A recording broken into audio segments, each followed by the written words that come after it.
Okay, so we'll get started. We'll call the meeting to order at 5:04 p.m. I can go over the territorial recognition, recognizing that not everyone is at Brock University right now. But we will begin by acknowledging the land in which Brock is situated is the traditional territory of the Haudenosaunee and Anishinaabe peoples, many of whom continue to live and work here today. The territory is covered by the Upper Canada Treaties and is within the land protected by the Dish with One Spoon Wampum Agreement. Today, this gathering place is home to many First Nation, Métis, and Inuit people, and acknowledging this reminds us that our great standard of living is directly related to the resources and friendships of Indigenous people. So for the approval of the agenda, so the first motion we have today is be it resolved the board approves the agenda for meeting 1 of the 2026-2027 term. Could I get a mover and a seconder for that?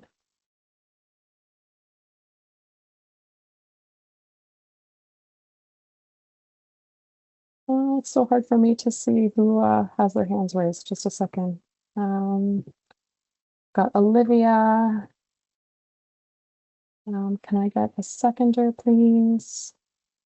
Sorry, Ali, I can't record you as a voting member.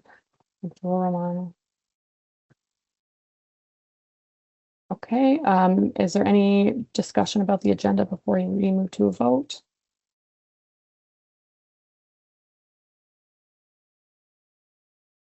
Okay, all those in favor of approving the agenda for this meeting, please, you can raise your hand is probably the easiest way to do that.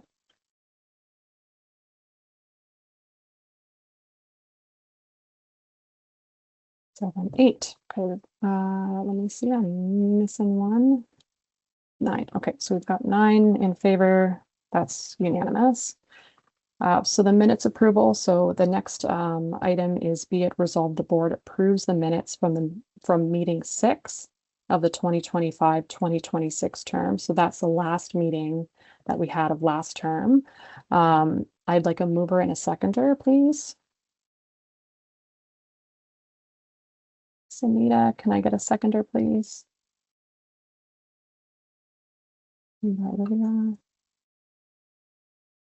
Okay, so we'll move to a vote. If you were not on the board last year and did not participate in that meeting, it's recommended that you would abstain because you wouldn't be able to confirm if the minutes were accurate.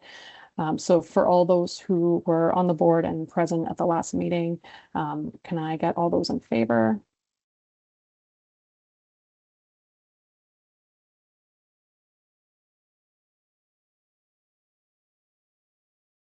Okay, Olivia, anyone opposed?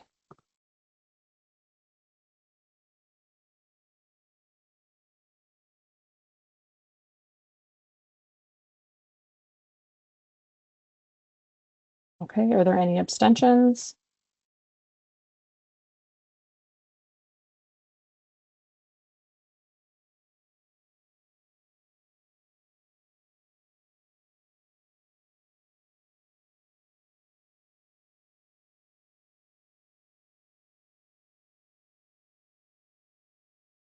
I've got 3 abstentions.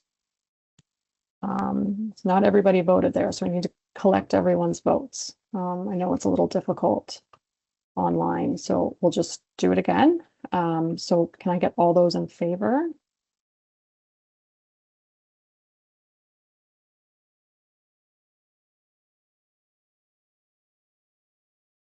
Okay, I've got Olivia. Can I get anybody opposed?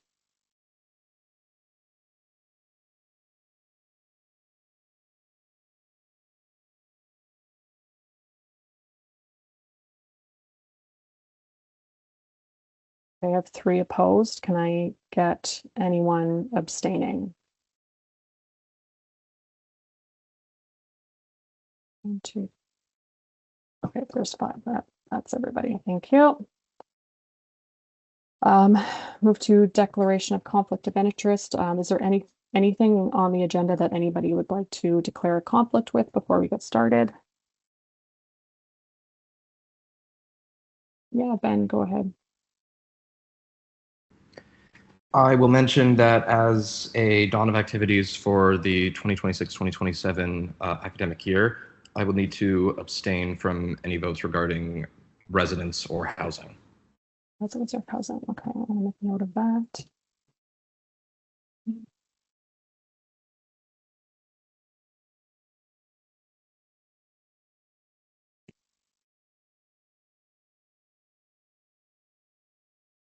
Past position as a dawn, you said? Yes, a dawn of activities. Okay, perfect. Thank you. Okay, so we can move on to the election of the chair. So what we have done, I'm not sure what was done last year, but what we have done in the past is we kind of do an open call. So anybody who is interested in running for chair, you can raise your hand. We'll collect a list of those who are interested, and then we'll give everybody an opportunity to speak as to why they would like to be the chair or why they think they would be a good chair. As you are doing that, I'm going to kind of just go on the back end and I'm going to put together a little survey with a link that I'm going to send to everybody where you can vote because I don't have like an integrated voting system in Teams, unfortunately. So if that's okay with everybody, like we can go ahead with that process. Olivia's nodding. That's okay. Okay, perfect. Few thumbs up. That's great. Okay, so I will collect a list of names. If you are interested in running for chair, we'll do vice chair next, but if you're interested in running for chair, raise your hand now and I'll write your name down. Kaylee, I'm putting Kira like, isn't here obviously, but she told me that she would like to put her name forward and she sent me like a little blurb that I could say. So like I'm not putting my name forward, but like it's for her. Sure. Yep, that's Yeah. okay. We've done that before. That's okay. Okay, so I've got Abdulrahman and Akira. Anybody else?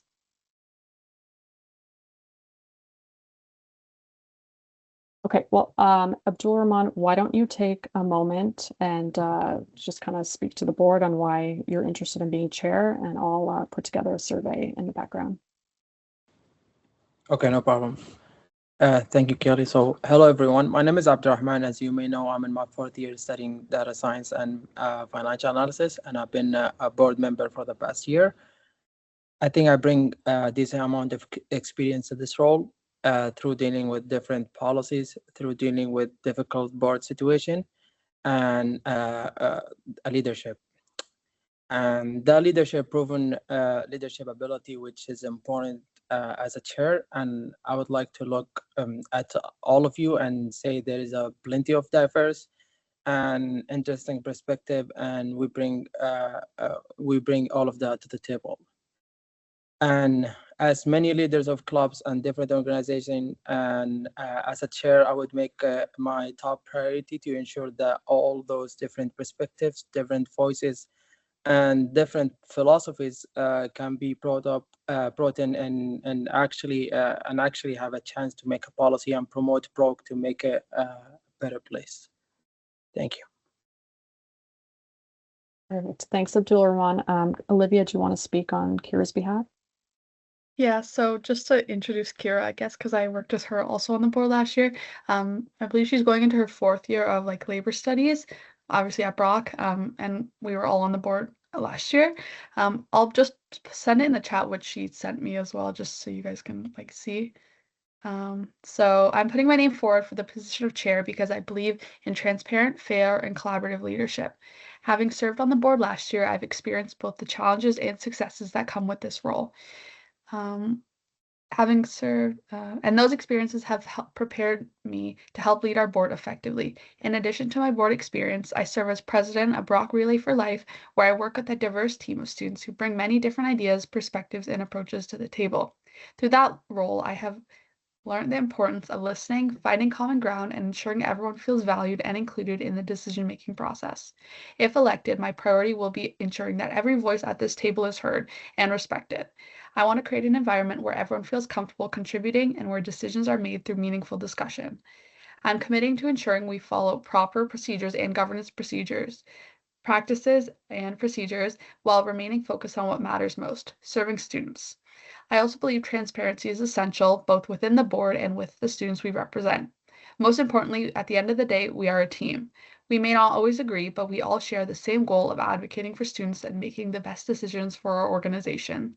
As chair, I would work to create collaboration, respect, and accountability as we move forward together. I would be honored to serve as your chair. Thank you. Perfect. If there's no other questions or anything, I'll send a link that I hope will work, that you could all vote on. Just want to make note, myself, Christian, Aaliyah and Brian obviously don't have voting rights, so we'd be looking for 9 people to vote on that. Is everybody okay if I send the link over? Perfect. Okay. See if that works. We'll give Kelly, it. I have a question. Sure. Isn't it faster to just raise a hand and just do it, or does it have to be anonymous, or like through a link or whatever? If you guys are comfortable just raising your hand, that's fine. I think that's we've usually faster. done. Yeah, simple. Is that general consensus that the board is okay? No, that's my opinion. You should. Your opinion? Yeah. How about we do it this way? If you're comfortable just taking a vote where we raise our hands in this meeting, raise your hand now.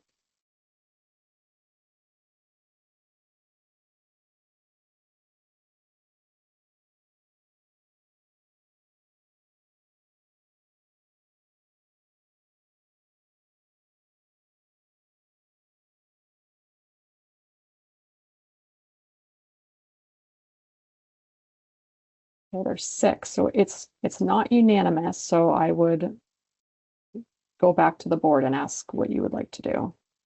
There's 3 that would rather vote by ballot.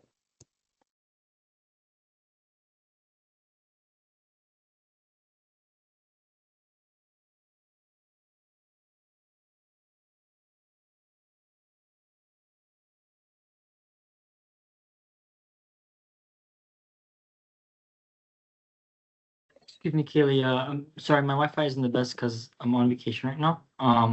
But I was just wondering, last year's system, we had it through just like a in-person raise of hand vote. Right now, are we deciding on whether to do the same thing, or what's the stipulation that we have right now? Yeah, so I don't know. I wasn't present at the last meeting, at the first meeting of last year. But what we've always done in the past is we've done it by a secret ballot so people can vote, without any potential pressure in the room. If we were in person, I would encourage like little ballots that we would hand out and then have collected. But again, like I'm just here to support the board. So if the board would like to just raise your hands in a meeting, that's also fine too. Just asked everybody, not everybody's comfortable with this. So my recommendation is to just go ahead and use the survey. It's quick. And then we can move on. But if there's objection to that, the board can decide what to do. Okay, understood. Thank you. Okay, so if it's okay with everyone, use the link in the chat then, and we will we'll just use that for now.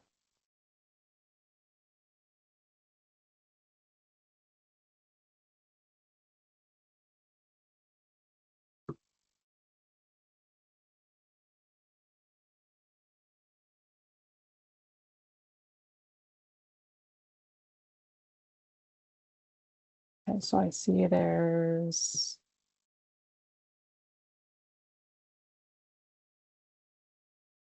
oh, that's everybody. That's 9. Okay. So the response is I'll share this so everybody can see. So Abdul Rahman was chosen as chair.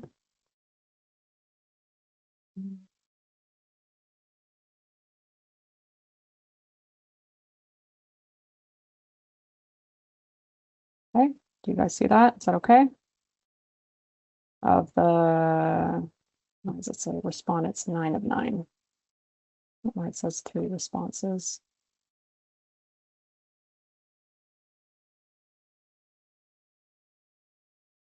Okay, so it is fluctuating. This is probably not working the way that I had hoped it to work. Responses, 4 responses, 5 responses of 9.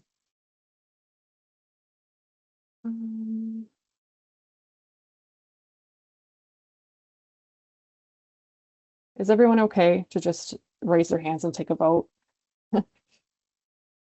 I just want to make sure the software is working correctly, and usually that would work, but yes, okay. Okay, so we will go ahead. I'll ask for all those who would like to vote for Abdulrahman to raise your hand. You can vote for yourself. Everybody gets a vote.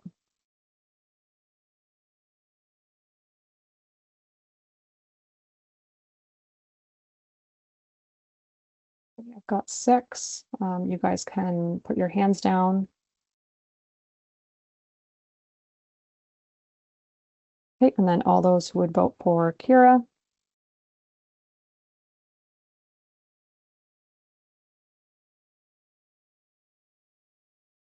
Jula, I think your hand was raised for both. Okay, it's down now. Okay, so that is Abdulrahman, who was voted 6-3. So I'll make that noted in the minutes. Just 1 second.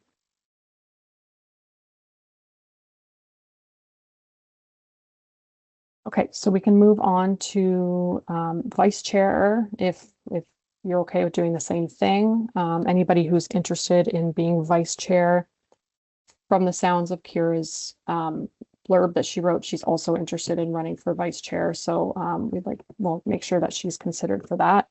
Is there anybody else who's interested? Aaron?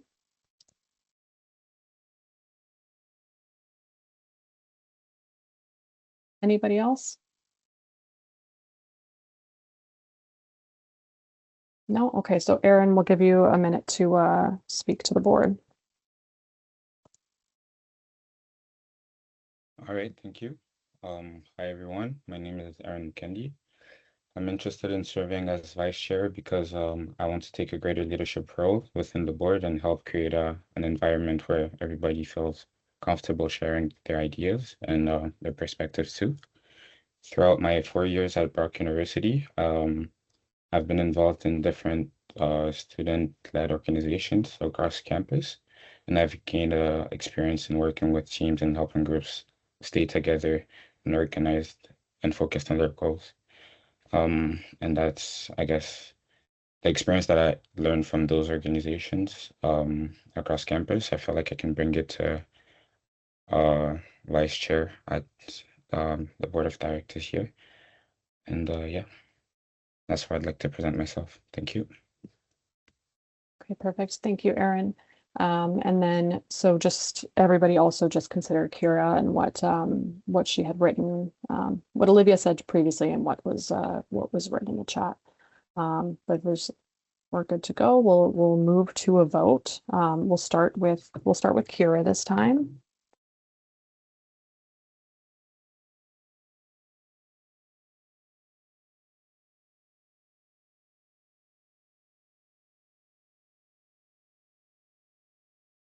Okay, got 2. Okay, and then we'll have you guys lower your hands. Perfect. And then we'll go for Aaron.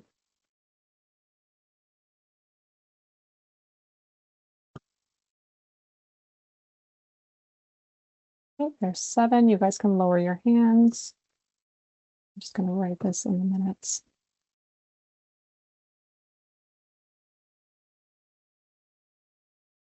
One second, I'm just going to pull up the agenda again, and we'll do one final motion, and then I'll pass it off to you, Abdulrahman. Okay, so the motion is 2 parts here. So be it resolved, board elects Abdulrahman as chair for the 2026-2027 term, and then be it further resolved, board elects Aaron as vice chair for the 2026-2027 term. So I would need a mover, please.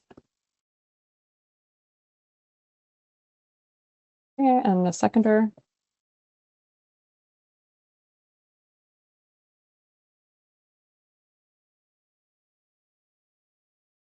Okay, all those in favor?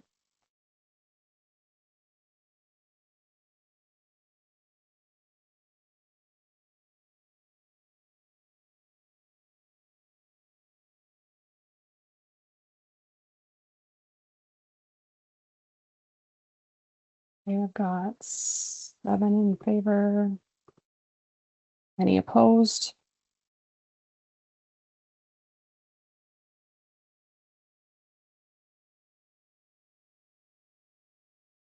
Okay, any abstentions?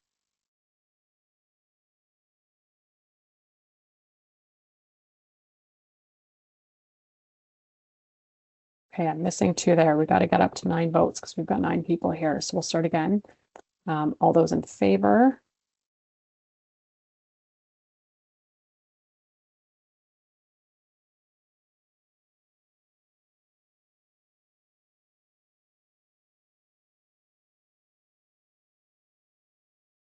Okay, all those, I got 8. Anybody against?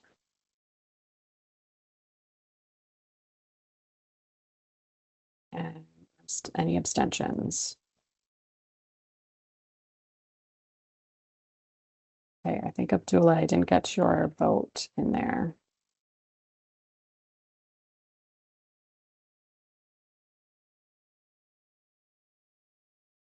Okay, I'm just going to put 8 votes in favor. We'll leave it as unanimous and we'll follow up with him once we get started. Hi, Matt. How's it going? It's going well. How are you doing?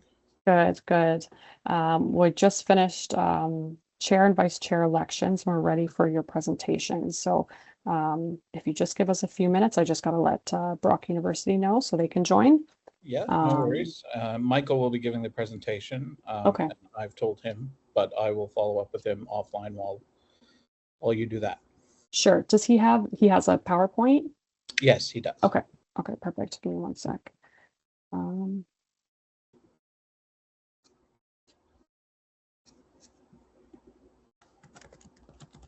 Shabriel.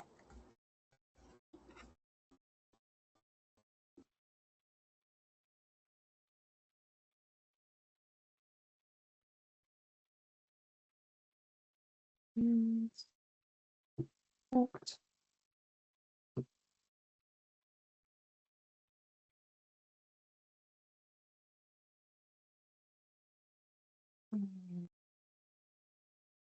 Hello, everybody who just joined. Good evening. Oh, that's Matt. Perfect. Is Michael here? I'm trying to. Yeah, I saw him. Oh, yeah. Yeah. Okay. Hi, Can you hear Michael. me? Yes, Hello. you can. Perfect. So thank you everybody for attending. We have Matt Risser and Michael Hughes from Risser and Hughes. I'm here to present the governance review that they provided to us after conducting all of the interviews over the last couple months. And we also have representatives from Brock University who participated in the review maybe I'll let you introduce yourselves if that's okay. Sorry to throw you guys on the spot, but maybe we can have Rob and then Shabriel and then Brad, if you wouldn't mind, maybe just adding a few notes about the request for the review. That would be helpful. Hi, Kaylee. Thanks for that. Hi. My name is Rob, and hello, everyone. My name is Rob Carnielli. I'm Brock's Associate Vice President of Enterprise Risk Management and Internal Audit. Hi, I'm Shabriel. I'm Brock's General Counsel.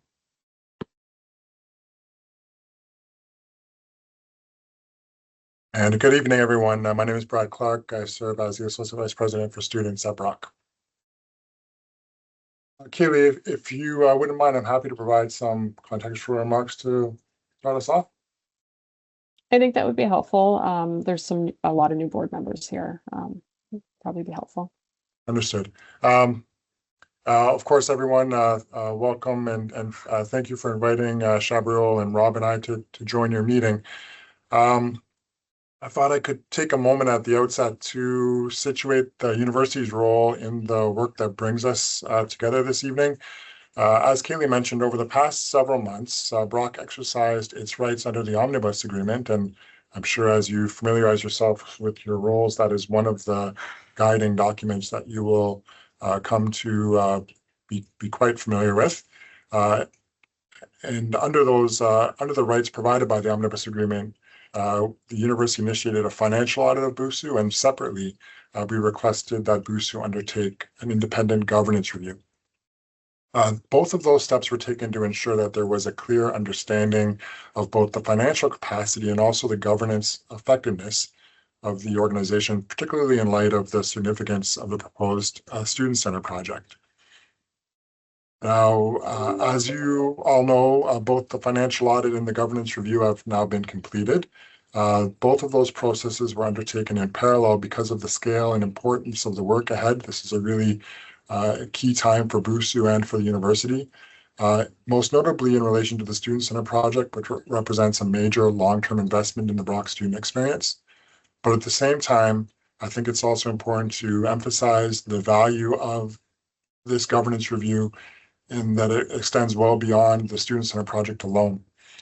I didn't mention at the beginning, I serve as the Associate Vice President for Students, but I also am a BUSU alumni, having served as president of the organization in 1999-2000.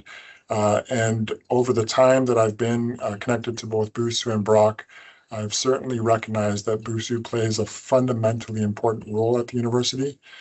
Through BUSU programs and services, clubs, events, and advocacy work, BUSU helps to foster a student experience that's enriching and that's empowering and that's transformative for students. You also are the primary voice of undergraduate students and a key partner in advancing student priorities within the university communities. And alongside all of those key functions and important outcomes, BUSU is entrusted with the stewardship of significant student resources, including ancillary fees that are collected from students and used to fund services and supports that directly shape the Brock student experience.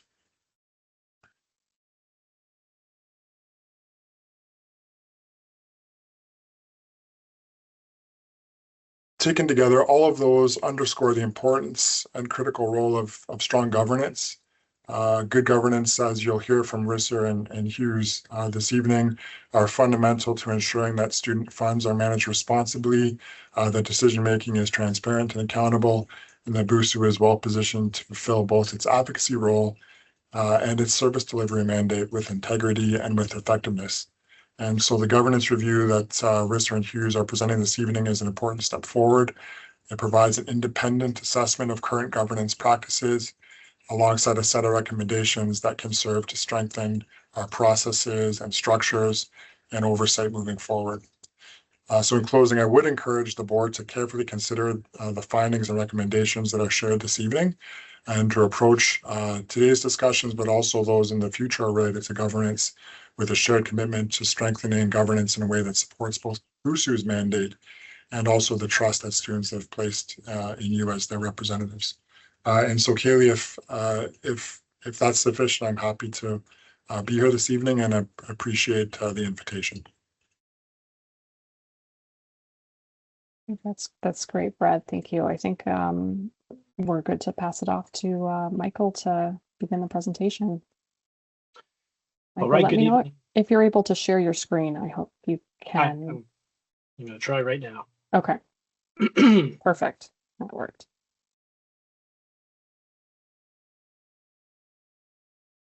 Oh, apologies, 1 second. All right, are you able to see the presentation now? Excellent. All right, good evening, everyone. Thank you for making time this evening for us to present the findings of the governance review that BUSU has contracted us to undertake. What I'm going to do is provide you a little bit of an introduction to who we are, what our process was in doing this review, and then go through sort of a summary of the findings, analysis, and recommendations in the report. We'll aim to keep this to about 20-25 minutes, and we've scheduled extensive time for questions, answers, and discussion after. And Matt and I are happy to take any and all of your questions. as you work through the material we provide.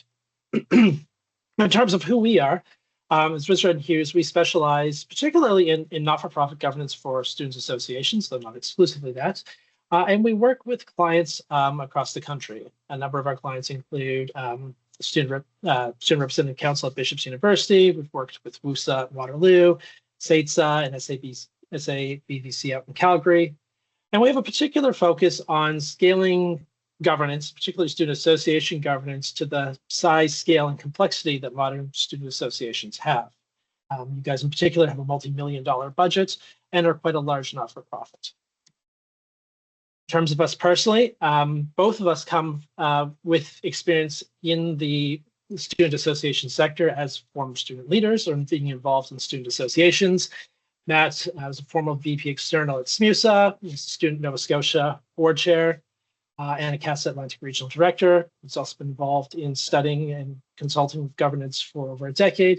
He's also a former mayor and municipal council, so he brings that perspective in as well. I was involved with SMUSA as well, more on the election side and some of the sort of bylaw constitution side. And I kind of got into starting in 2015, writing a report for Students Nova Scotia that assessed all of their participating student associations in the province, doing an assessment of their governance. And that report is publicly available if you ever wanted to look at that. So by way of a background, we were contracted by BUSU in February 2026 to conduct this governance review. This is in response to a number of factors, including your new student center, some governance challenges that have occurred over the past 2 years. And our purpose coming in was to assess in a thorough and holistic way BUSU's governance structures and practices. So we're just sort of doing a top to bottom look at the governance you have in place today and provide analysis and recommendations. The main way we do this is a combination of document review and discovery interviews. So we did an assessment of your bylaws, board policies, election procedures, and other relevant governance documents. And we did solo and group discovery sessions with a list of invited participants. And so this included outgoing, incoming, and returning board members, former board members, the outgoing president and VPs, outgoing and incoming general manager, senior BUSU staff, and representatives of Brock University. And then we applied our own prior knowledge and experience of the sector to our analysis and recommendations. So then in this presentation, we'll go through a summary of the findings in terms of what you told us, our analysis. We'll go through there are many recommendations. We'll go through some of the important ones I want to highlight, and then we'll open the floor for questions and discussion. So by way of an introduction to findings, a few key points to note. The first is that from our perspective, the specific challenges that were identified during our discovery are not unique or exceptional to student associations or the not-for-profit sector. Your individual cases and experiences might be, but there's nothing, let's put it this way, there's nothing we haven't seen or heard before within the student association sector more broadly. And BUSU has undergone previous governance reforms to get to the stage and the structure that you have today. And so we would sort of put this at you being in a mid-stage of governance evolution towards a full governing board. And we'll talk more about that a little bit later in this presentation. There was widespread agreement amongst participants that more work's done to complete this governance modernization and an openness to improving long-term governance. So there's both recognition that work to be done and a willingness to do it. Which puts you in a good position to adopt the recommendations should you choose to do so. In terms of governance overall, BUSU, from what you told us, but generally it seems to have a good governance foundation, but improvements and reforms are required. Previous reforms have made improvements, but these changes are incomplete or have not gone far enough. And we'll get into a little bit of the formal structures of that in a few minutes. And despite individual events, there's broad agreement that governance problems can be addressed by systemic governance improvements. So that there are systems solutions to some of the governance challenges and pain points that you've been experiencing over the last little while. In terms of organizational strengths, there were a few that stood out from what we heard from participants. The first is that, generally speaking, BUSU has a strong reputation among students as providing value for money with the programs and offerings that you have. Historically, BUSU's had a strong relationship with Brock University, and you have a team of highly professional, efficient, and productive staff at the institution. So now I'm going to go into some thematically, some of the main points that you touched on and what you told us. So we'll start with the student executive positions. This came up frequently during our conversations. And the first thing to note is that amongst participants, the switch from elected to hired student executives remains a contentious issue. On the plus side, this has been argued to expand the pool of potential candidates, including people who wouldn't necessarily run an election, but otherwise are highly qualified, skilled, or offer important perspectives that can be used by BUSU to advance its mission. It has included high quality applicants and generally improved representation opportunities. On the other side, it can be argued that this is undemocratic to have a hired versus an elected process. The leadership is perceived to lack legitimacy because it doesn't have a democratic component. And there's a lack of perceived control because there's also a staff involvement in the hiring. And systemically, the position, from our perspective, is something of a legacy of the previous governance model with questionable value today. It's a remnant of what would be called a work group board, to use the John Carver terminology. We'll talk about that. And so where it fits in the governance structure for an organization of your size and scale, it's basically at this point a legacy system. In terms of the performance of the board, first we'll note a few structural challenges that were identified by participants and resonate with our own knowledge and experience of the sector overall. And that's that student associations in particular face a number of key challenges. The first is that you have transient leadership, which makes sense. You've got a membership that's there for, roughly speaking, a period of 4 years. There's generally year-over-year turnover. I know you have some 2-year terms, but you also have the standard 1-year terms as well. And so people come in, they have a year to get familiar. Just as they're starting to have the sort of knowledge experience, their term ends and they move on. So there isn't a lot of opportunity to master the position. There isn't a lot of opportunity to identify key problems and do long-term planning for solutions. And this is common, like I said, for member-based organizations, but the Student Association, we have such a rapid turnover, and it adds to that governance challenge overall. And there's generally lower experience levels as well. For many people, this may be their first opportunity sitting on a board as well. And so there's a learning curve to that as well that goes along with the high rates of turnover that creates some structural challenges. That said, participants noted that there is quite a robust training program that BUSU offers, but concern was articulated by participants that even though there is a strong training program, the board's still not set up for long-term success. And one of the areas that was identified is there's need for earlier and more frequent training to support the board in doing its job. And also the board requires more supports to empower its success. And the thing that came up in a lot of conversations was the idea of bringing in a third-party advisor, a third-party parliamentarian to assist the board in its meetings and in following its policies and doing the board's work. Having that key external reference point to guide and support the board. Now onto ownership engagement. Now this is actually a really important part of the board's work. It's how, the key thing to remember with governance is sort of like the ownership one step down. The owners are, in this case, because you're a member-based organization, are the members of BUSU.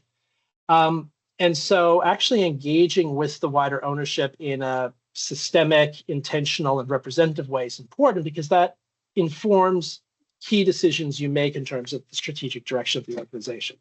And you want to know, basically, are you doing the right things? And so one thing that was really came through in our discovery is that this is a major governance gap for BUSU at the moment. There is a lack of intentional, routine, systematic, and representative feedback mechanisms between the board and the wider ownership population. To the extent, that's not to say there isn't feedback mechanisms, but these tend to be more in the way of anecdotes brought forward by individual board members and ad hoc initiatives. So there is a flow, but there isn't, like I said, it's not systematic, it's not ingrained in your governance calendar, and it's not necessarily representative of the ownership as a whole. And there was agreement that investment in ownership engagement capacity should be a high priority for the board moving forward. In terms of elections and referenda, a few points noted by participants. There's concern about declining turnout at elections. Does that mean that there's declining relevance and legitimacy for BUSU? The board was broadly seen to have been diverse, but there are still segments of the student population that remain chronically underrepresented. Generally speaking, elections are thought to be well structured and administered with clear rules, but there were significant concerns about enforcement mechanisms and processes. And we document this in the report, but it sort of took on sort of two angles, both which bodies were responsible for doing enforcement and how much capacity there was to actually enforce certain election rules were things that came up throughout our discovery sessions. So moving on to our analysis then in terms of what we think based on what you told us and our assessment of your governance documents. From our perspective, BUSU at a high level is continuing to suffer from common governance challenges that arise when growth outpaces governance changes. And what I mean by that is BUSU now is, like I mentioned before, a large multi-million-dollar not-for-profit, but the way you do some of your governance is still shows the legacy of a governance model more appropriate to small organizations with few or any professional staff, limited resources, limited scope and scale, where the board would often do the work of staff because there aren't resources for staff. So we have some of that still in your governance, but you've also made some steps to move to the next level of a governing board, which would be more appropriate for a not-for-profit of your size. And this challenge, student associations are highly susceptible to this problem for some of the reasons I already mentioned in terms of the fast turnover of leadership, general transience of the student population, etc. Previous governance changes that have been made have made demonstrable improvements. So the shifts that you made in terms of moving closer to a board CEO model have gotten closer to that board CEO governing board model we might recommend. But you're still sort of stuck in this in-between zone. And there are a number of, that creates a number of challenges for the organization moving forward and a number of risks as well. So just to think about standard governance for a second, we'll do a little bit of an intro to governance for the board members coming in here. What we're really talking about here is this idea, and again, we're borrowing from John Carver here, this idea of work group versus governing boards. So in terms of work group and governing boards, each model is coherent and ownership driven, but they're appropriate for organizations of different size, scale, complexity, and resources. And student associations often find themselves in something of a hybrid of these two models, and that's usually where your problems come from, and that's where your risks are. The hybrid boards typically don't have the coherence or the ownership-driven qualities of a workgroup board or a governing board. So you lose that sort of student oversight and control, and you start to see breakdown of things like reporting authorities, accountability, etc. We're to model it for you. These are, in this picture here, sort of the two standard governing models. On the left, you have the workgroup board model. On the right, you have what a governing board looks like. We'll walk you through these in a minute.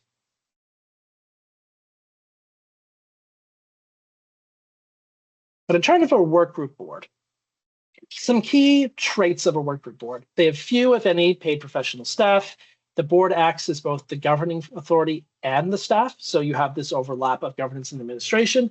The common comparison that's relevant for you guys is something like a student club or a student club where you elect your officers, and the officers are probably doing all the work of the club as well, and there's very little budget to do the events it does throughout the year.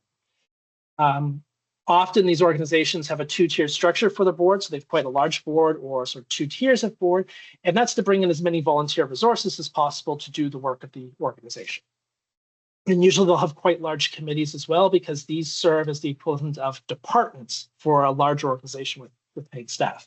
You don't pay for a marketing team, your marketing committee does that work. And this is appropriate for small organizations, limited scope, scale, complexity, and resources. By contrast, for a governing board, they have paid professional staff, usually with a hired CEO that reports to the board. The board and staff work critically are separated. So this is where you have a clear delineation between the responsibilities of what the elected board does and what the paid professional staff do. That board's focused on the governance level questions, and the staff's focused on administration.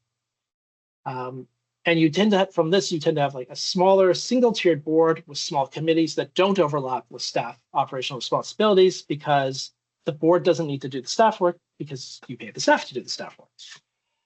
So this is something much more appropriate for much larger organizations with the resources to hire and pay for a professional staff. Where most student associations tend to fall is this hybrid model. So where they get to is they start to move from the work group board where the students are doing both the role of staff and governance, and start to separate the two, but don't quite get there. And so you end up with a situation where you have a board and then you have board officers, and the board officers tend to overlap senior staff roles. And you see the same thing with BUSU in terms of your student executives, but generally speaking, student associations that have a board and then paid student executives that overlap or map onto staff responsibilities fall in this kind of model. And the key thing to note here is look at that governance and administration line. It goes right through the middle of the board. So you see that the board is overlapping both sides of this. That's where you have your breakdowns in terms of the sort of coherence of this model. And what you'll often get is sort of a set of parallel structures where you have board officers on one side and senior staff on the other side that are almost working in sort of silos, both reporting through to the board, but having conflicting instructions, job overlap, duplicative work, etc. So it's that sort of incoherence there that causes a lot of the problems that student associations face. And so this is a transition point between work group and governing boards. Direction, control, and oversight is no longer coherent due to the overlap of board officers and professional staff. Strategic direction and governance often comes conflated with operations and management. So what you end up having is boards that tend to get very involved with critical operation decisions and stop looking at that big picture, that big strategic picture of what this organization exists for, what does it exist to do, who does it serve, what costs are appropriate to achieve that mission. Those key things that only the board can do as the representatives of the owners, that often gets sidetracked to get sort of involved on the operational side. And so what happens then is the ownership, in this case, the students, actually lose control as those owner-facing governance questions become deprioritized in favor of operational considerations. So for BUSU, you're sort of in this hybrid model at the moment, albeit one significantly more advanced than a typical student association. You likely began as a work group board and then underwent a series of transitions, with the most recent bringing you to where you are today. And your governance changes, we would say, reflect where you've made significant attempts to move towards this governing board. It does reflect sort of a staff up direction of change that's very much on that side in terms of staff reporting, have moved towards that board CEO model, but it's not from the board down. You still have a lot of the work group board legacies at that level. And that causes some of the sort of incoherence in BUSU's governing model at the moment. And that's where most of our reforms are targeted. So now this one where there's a bit of is an inference from sort of, the evolution of student associations, what BUSU likely looks like before your reforms. We're going way, way back. And you can see here about the complexity of the board and where it overlaps with the governance administration line. You had at one time a bicameral system, two boards, paid executives, and then under that, your professional staff. And this is where you've gotten to today.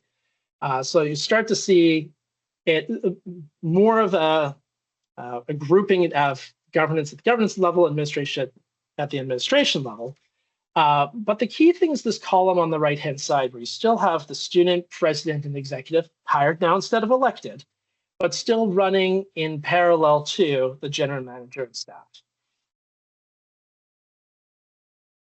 And so you have the board hiring a set of students and the board hiring a general manager. And you have a lack of rule clarity, duplicative work, inefficiencies, etc. So what we would propose in terms of the governance model is that you complete the transition to a governing board. And that's what this would look like here. So we think back to where you are today. The key change with what we would be proposing is that we're moving the president and the student executive side, moving that into the board level to be purely governance level roles, and instead having a clear division between governance at the board level and then administration from the executive director on down.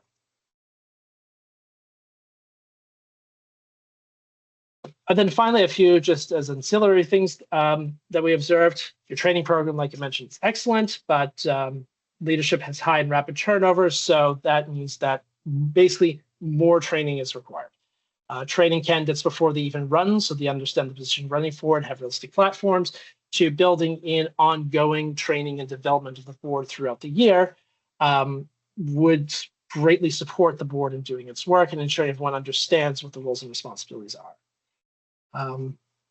We also recommend providing a third-party trainer or bringing in a third-party programs, because this provides a neutral perspective. It's not coming from sort of staff training to do the board. It's you bring in a third party that helps bring that neutral perspective. For elections management, as we mentioned, we, based on what you told us, share similar concerns about administration and adjudication, and we think it's appropriate and necessary to move particularly the adjudication part to disinterested third-party providers. While there is concern about BUSU's voter turnout, sorry, that should be turnout, not turnover. I will note that your turnout is still generally high compared to other student associations. And the downward trend is broadly reflective of the industry of the whole, and is not necessarily a reflection of BUSU's, in particular, its relevance or its governance. We're not as concerned about that. That's a broader student association sector problem. That's not going to be solved by governance. In terms of board staff relations, that there have been stronger and weaker periods, and there are for any organization, but there's been that clear breakdown of relations over the last couple of years. And really, it comes from two directions. For the board, there's a perception that staff has too much influence on deliberations and decision-making. And for staff, there's a perception that the board overreaches into administration and fails to follow its own policies. And what we observe is there's something of a culture of distrust that does require reconciliation. Above and beyond the governance issues, although we think the governance contributes to this, tackling the current culture of distrust is going to be a key priority as well on moving forward. So I'll just quickly go into some of the recommendations here, and then we'll open it up for questions. The first thing to note is that the recommendations in the report are numerous, but we sort of presented it this way stylistically to make them clear. So while there are 250 of them, they're designed to be sort of short and focused so that they're sort of easy to understand and see how they connect to everything else. And I'll also note that some of the recommendations have been or may be in the process of being implemented by BUSU, but we put them here to provide a comprehensive vision of good governance. And finally, and this is something we feel quite strongly about, is when we provide recommendations, they're all interlocked between the groupings. And so while there may be 200 odd bullet points, they really are one systemic recommendation. It's not something that's easily implemented by taking pieces of this. This really is a sort of thorough and systemic approach to improving your governance. And so we recommend adopting them as a package. So just to highlight a few things in each section. The first, recommendations for general governance. No surprise given what I've been talking about for the last 10 minutes or so, that the association should complete its transition to a governing board CEO governance model. And in keeping with that, we also recommend that the operational executive positions be abolished, as well as the advisory council. In terms of board support, some key highlights here. We strongly recommend that BUSU hire a third-party governance expert as a board advisor. This would be hired by the board to serve the board. They would report directly to the board and provide counsel to all directives on their performance, their collective and individual responsibilities. We also recommend a full-time permanent executive assistant position be established to assist directors, officers, and senior management with their collective and individual administrative requirements.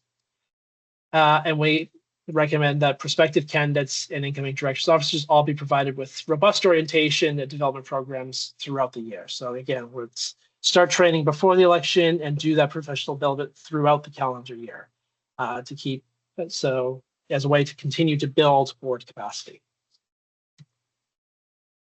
In terms of board compensation, one thing I'll highlight here is that directors should receive honorarium commensurate with their responsibilities. With the elimination of student executive positions, one thing we do strongly recommend is that significantly increase the honoraria that the directors receive.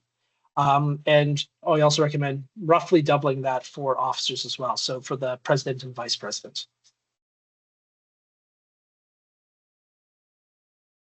For board staff relations, a couple of key points here. One, that the executive director report directly and solely to the entire board, and the board oversees staff through the executive director. So for a governing board, there's the important concept that the board has one employee, who's the executive director, and they have responsibility to hire and fire them. But under the executive director, they have the responsibility, the executive director has the responsibility to hire staff as required and within approved budgets to meet the operational requirements of the organization.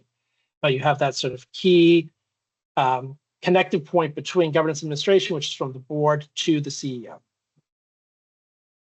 And we also recommend that the executive direction staff provide all information requested by individual directors and officers, subject to relevant laws, privacy regulations, and dependent on that it's not a material use of corporate resources. Key recommendations for BUSU's relationship with the university. We have a couple of recommendations here.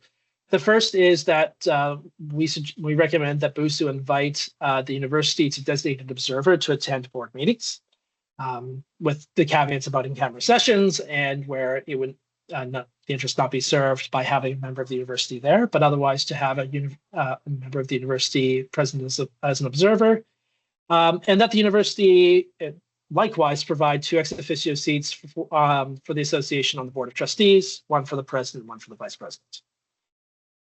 We also recommend the association university cease holding elections for undergraduate senate positions. And we recommend that the university permit observers to attend all, in this case, full-time staff, to attend all university meetings where the association has official representation. And the purpose of that is for the association staff to be there as supports for the association's representatives on these committees. In terms of the internal committees within BUSU, a couple of recommendations I want to highlight. We recommend abolishing your existing set of committees and instead setting up internal committees only focused on the governance role of the board. So that would be things such as ownership consultation, governance, audit, advocacy positions, elections, referendum, and then ad hoc as required. That we generally recommend the fewer committees, the better. In terms of meetings, a key thing we recommend is to use an annual governance calendar with major recurring milestones to guide your governance agenda and work planning for the year. Also recommend that the board guide the work of the association through a long-range strategic plan and an up-to-date multi-year financial plan. In terms of that ownership consultation I was talking about earlier, that's a major governance gap. We recommend that the board develop and implement a systematic, comprehensive, and continuing schedule of ownership consultation overseen by the board, or if you choose to have a ownership consultation committee, it can be guided by the standing committee, and then the work implemented by staff. We also recommend, and this model we found has been quite successful with other clients that we've worked with, that non-officer directors be designated as consultative liaisons for various association stakeholders, demographic segments, partner organizations, etc. And so what this does is build relationships between BUSU and various other organizations on campus that contain segments of the owner population, and helps reach out to particularly underrepresented owner segments. This is something actually that we worked with WUSU for, and WUSU does quite well. We also recommend that staff develop and implement a systemic, comprehensive, and continuing schedule of consultation with consumers. So a key thing to note about student associations in particular is that the owners of the organization, which are members, are almost entirely it's consumer or beneficiary based as well. There are others that may benefit, but that overlap is quite strong. And one key thing in this sort of governance administration divide is that on the governance level, you're engaging with the members in their ownership capacity, but there also needs to be an engagement with the members in terms of their consumer experiences as well. So the way to think of this difference is when the board's doing it, you're looking at whether or not the association's doing the right things. And on the consumer perspective, are you doing things right? So the sort of the what and how, as opposed to more of that why question. In terms of oversight, we recommend that the board has assistance from a third-party human resource professional and the board advisor to conduct collective board self-evaluation and peer-based director evaluation at the end of each academic term, so 4 times a year. And that we also recommend that they do the same process with a third-party human resources professional and the board advisor for the officers as well, so for the president and vice president. And then finally, for the executive director on an annual basis.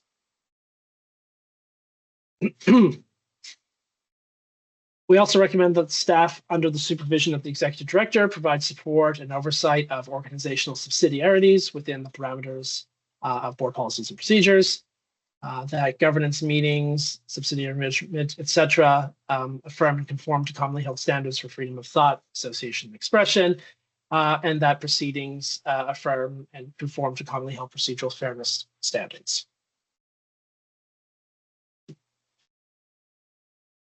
We also recommend, as a one-time thing, that the association conduct an independent value for money assessment of its entire set of offerings, as well as all fees, to give you sort of a baseline assessment of where the organization is today in terms of what it's collecting and the value it's providing for that money. For elections and referendum, a couple of key things here. First, we recommend moving to hiring a disinterested third-party non-member to act as the chief returning officer for your elections and referenda, and that the elections and referenda committee be comprised of 5 disinterested third-party non-members as well, one of whom would be the chair and vice chair. We also recommend that investments be made to ensure adequate staffing to support advocacy and strategic relations. So in terms of the work that BUSU does with USA and with other in its other advocacy efforts. And then finally, on the transitional side, in terms of the timelines for accomplishing the recommendations, we recommend that you complete the bylaw amendments before the end of the 2026 calendar year, so that you can conduct your general election using this model in 2027. And that you revise your board policies and procedures no later than March 1st. So, as I said, that's sort of a summary of about 25 or so of the key recommendations we have. There's considerably more analysis in the report, so I encourage you to read it, as well as a lot of additional recommendations. These ones sort of highlight key parts of how everything fits together. So I know I threw a lot at you, and there's a lot in the report. But at this point, I will open up first to Matt for any comments you'd like to make in wrapping up, and then we'll open it up for your questions, comments, and discussion. I would never deign to presume to add to your thoroughness, Michael.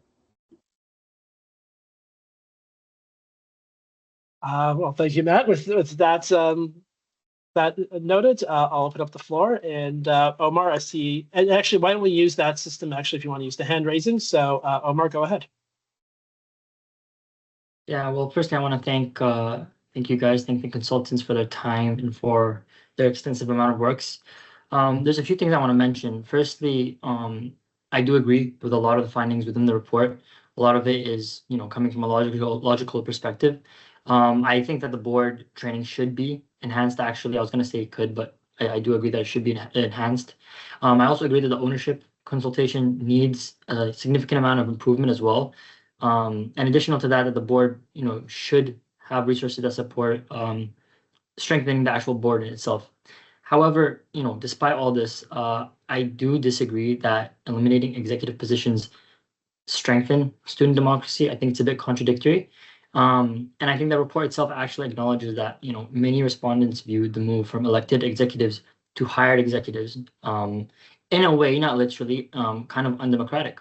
And I believe that it acknowledges concerns that students have less control because they don't directly, elect the executive, so to speak. It's done through a hiring process. And so, excuse me, I think the report itself, like, to this concern, is not like to increase student choice. It's kind of to eliminate the executive positions entirely in a way or another. I don't exactly believe that students have been consulted, by the way, on whether they even want to make, if you're a student, leadership opportunities. Like BUSU itself exists to represent students. This is a very basic thing that we all know, and not simply to operate, certain services.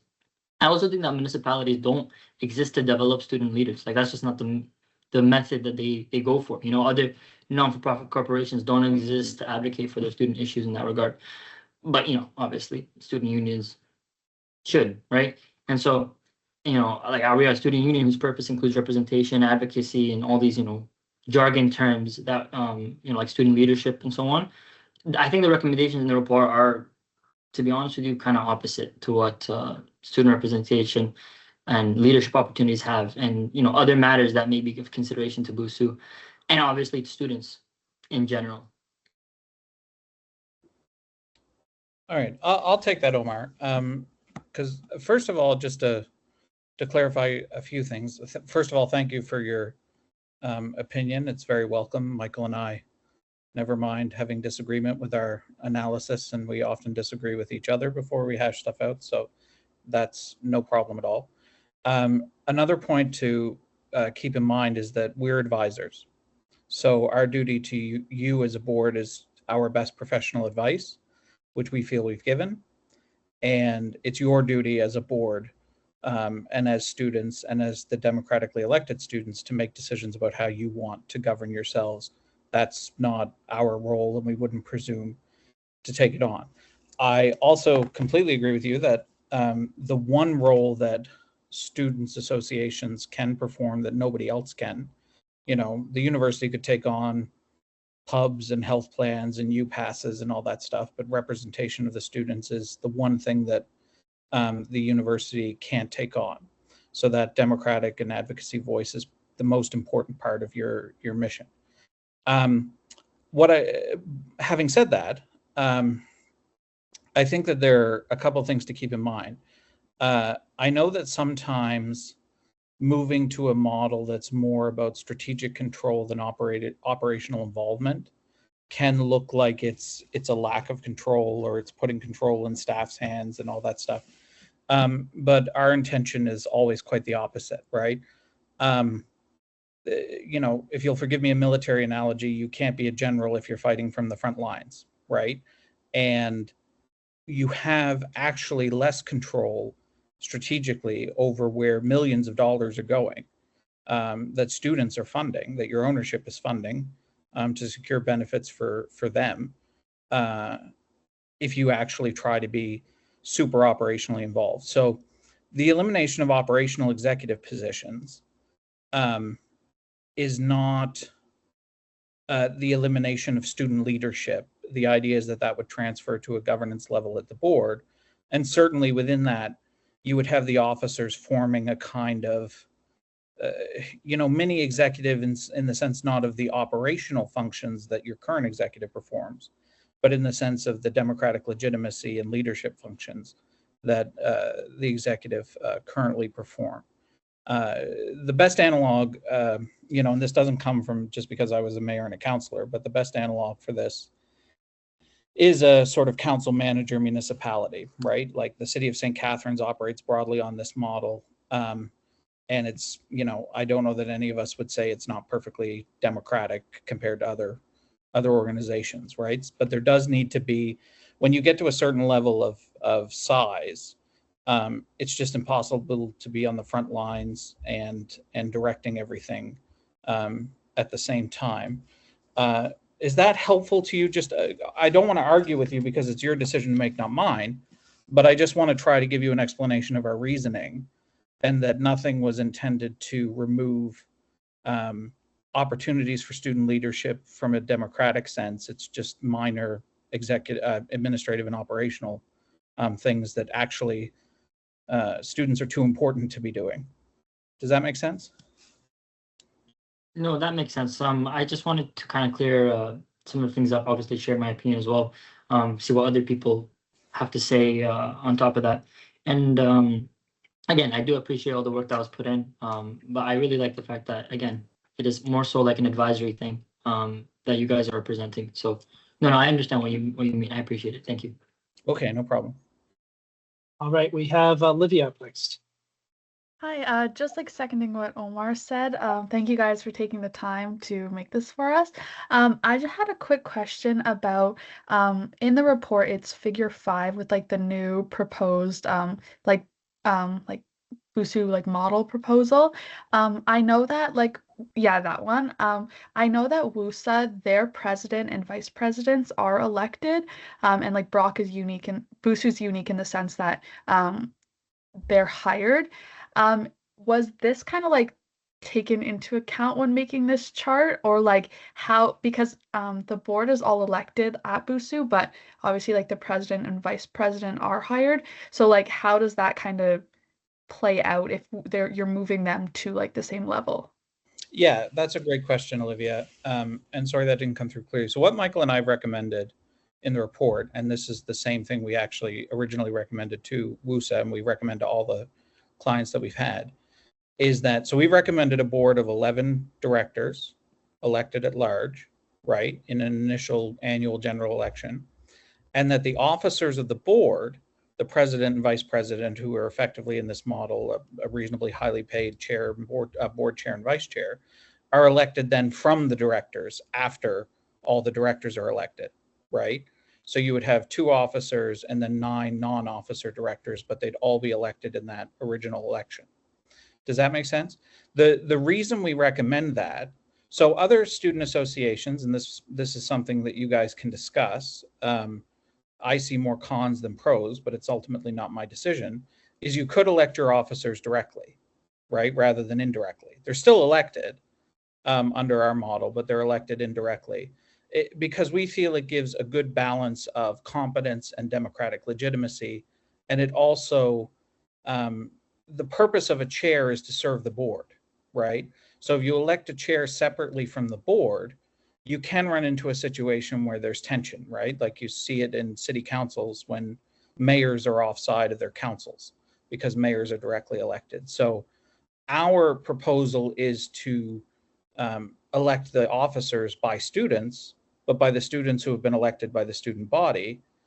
You can elect the officers directly by the student body, but that comes with headaches. They're not debilitating headaches for the model, but they're just not the main thing that Michael and I would recommend. Does that make sense, Olivia? Yes, that clears it up. Thank you. Okay. All right. We have Mohammed up next. Mohammed Azhar, sorry. Hey Matt, nice to meet you. I just wanted to know how many other student unions in Ontario currently operate under the exact model that's being proposed to us. Yeah, that's a great question, Mohammed, and likewise a pleasure to meet you.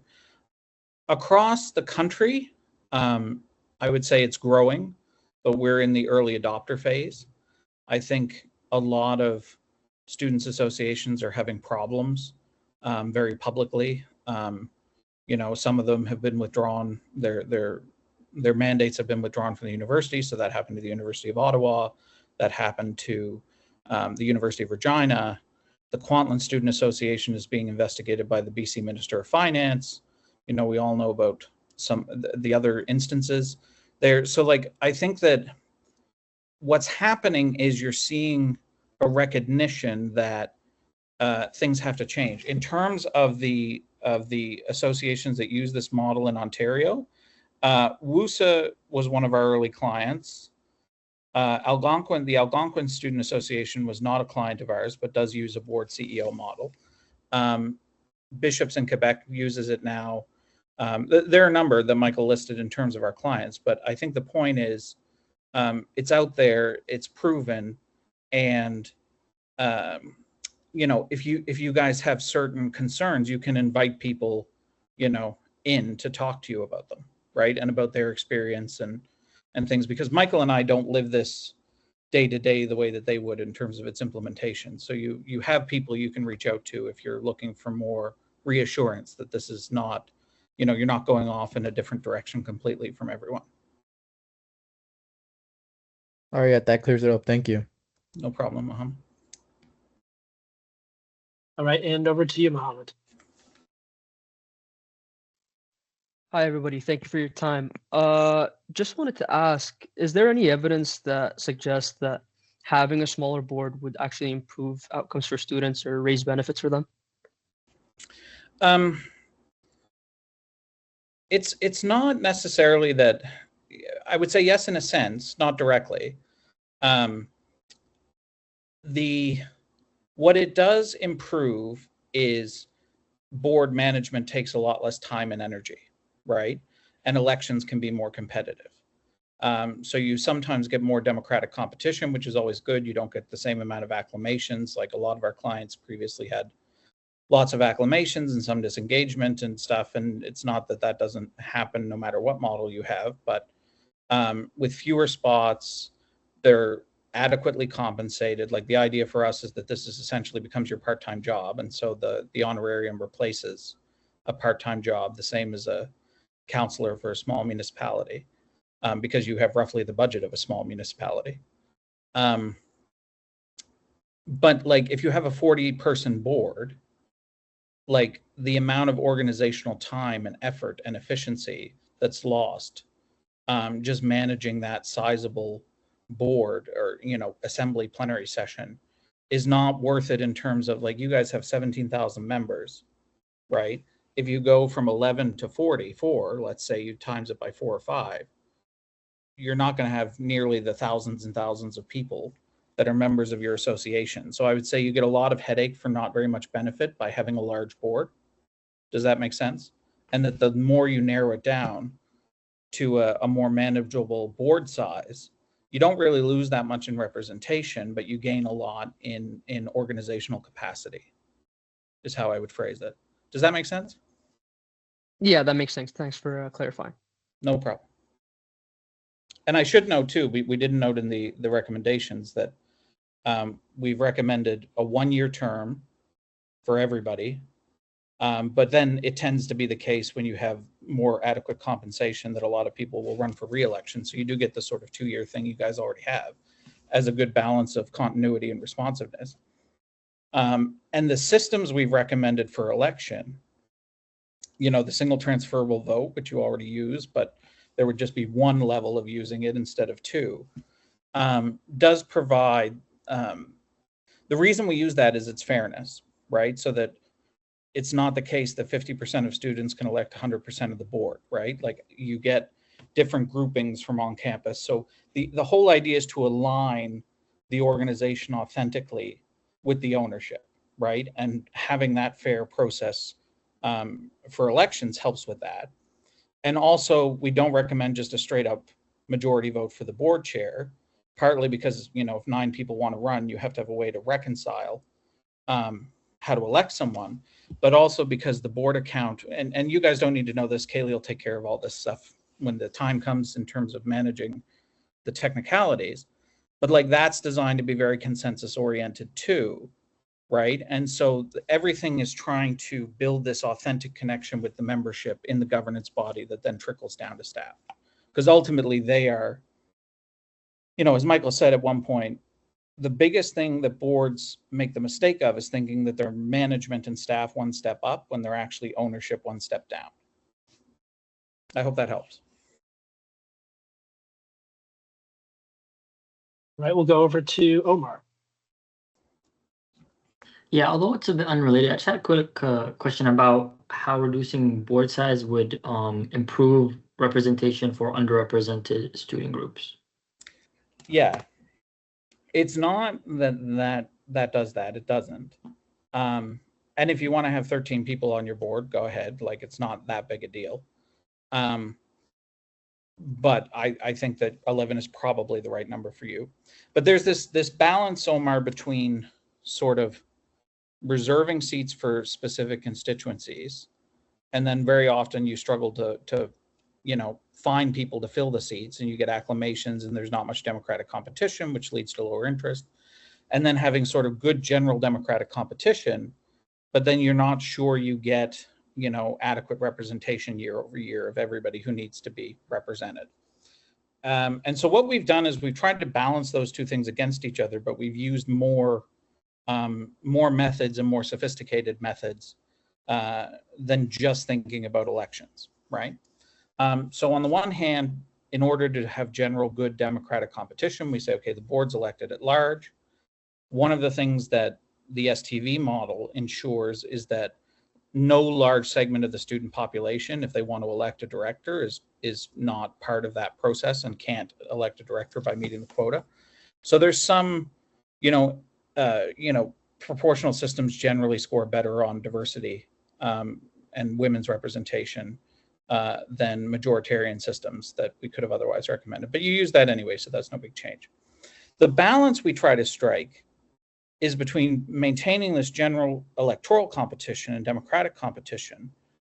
That's why we do the consultative liaisons, so that those groups can be designated and their interests and issues can be brought to the board table, whether or not they elect a director who is descriptively representative of them.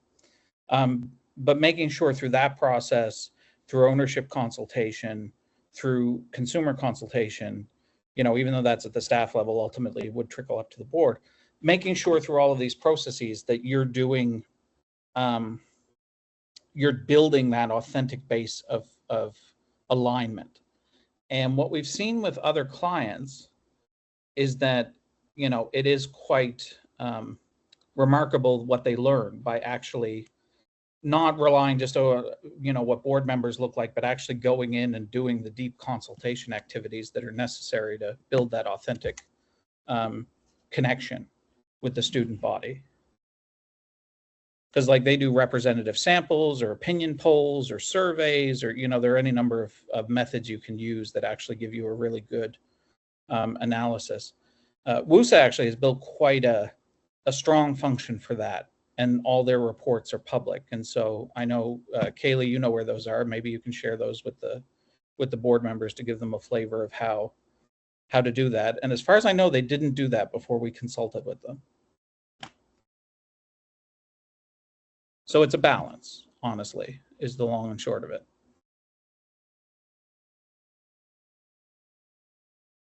I don't see other hands up, but are there any other questions or any other comments people want to make at this time?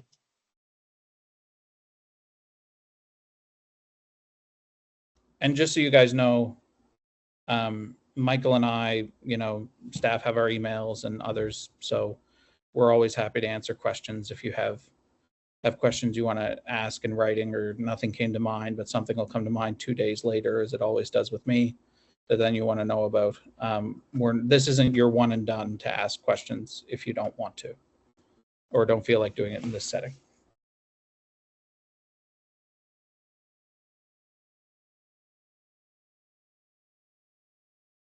Anything else? Going once, going twice. Okay. Well, thank you. And thank you for, Michael and I will often say that when clients are super engaged. Oh, I saw one hand. Is there a final one there with somebody lowering a hand? That when we have highly engaged clients who actually really think this stuff through, and really question us and question the report and all of that stuff, that's not a bad thing. And it's good that we have good answers, because we have spent years and years doing these projects and thinking about this. But that shows your level of engagement, and that's ultimately going to make this a more successful transition, the more you engage with the process. So good on you guys.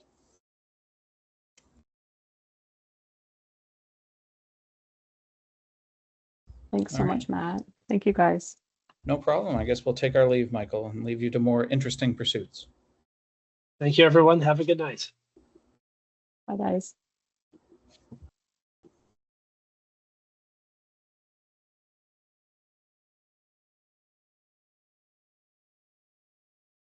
Perfect. So we have a chair now. Abdurrahman, do you want to take it from here? There are some motions for the board to consider, but I'll let you take over if you'd like. Yeah, sure. No problem. Thank you, Kelly. Bradley, you want to go first? Do you have something to say? I just wanted to check in as you're moving to the next sections of your meeting. I wonder if you would like Rob, Shabril, and I to step out or to stay with you. Yes. Just So clarify. at this point, yeah, we would ask you all the external guests to step out so the board can continue its deliberation. And we appreciate your time and thank you all for being here. Okay, and thank you for the invitation. Look forward to next steps. No problem.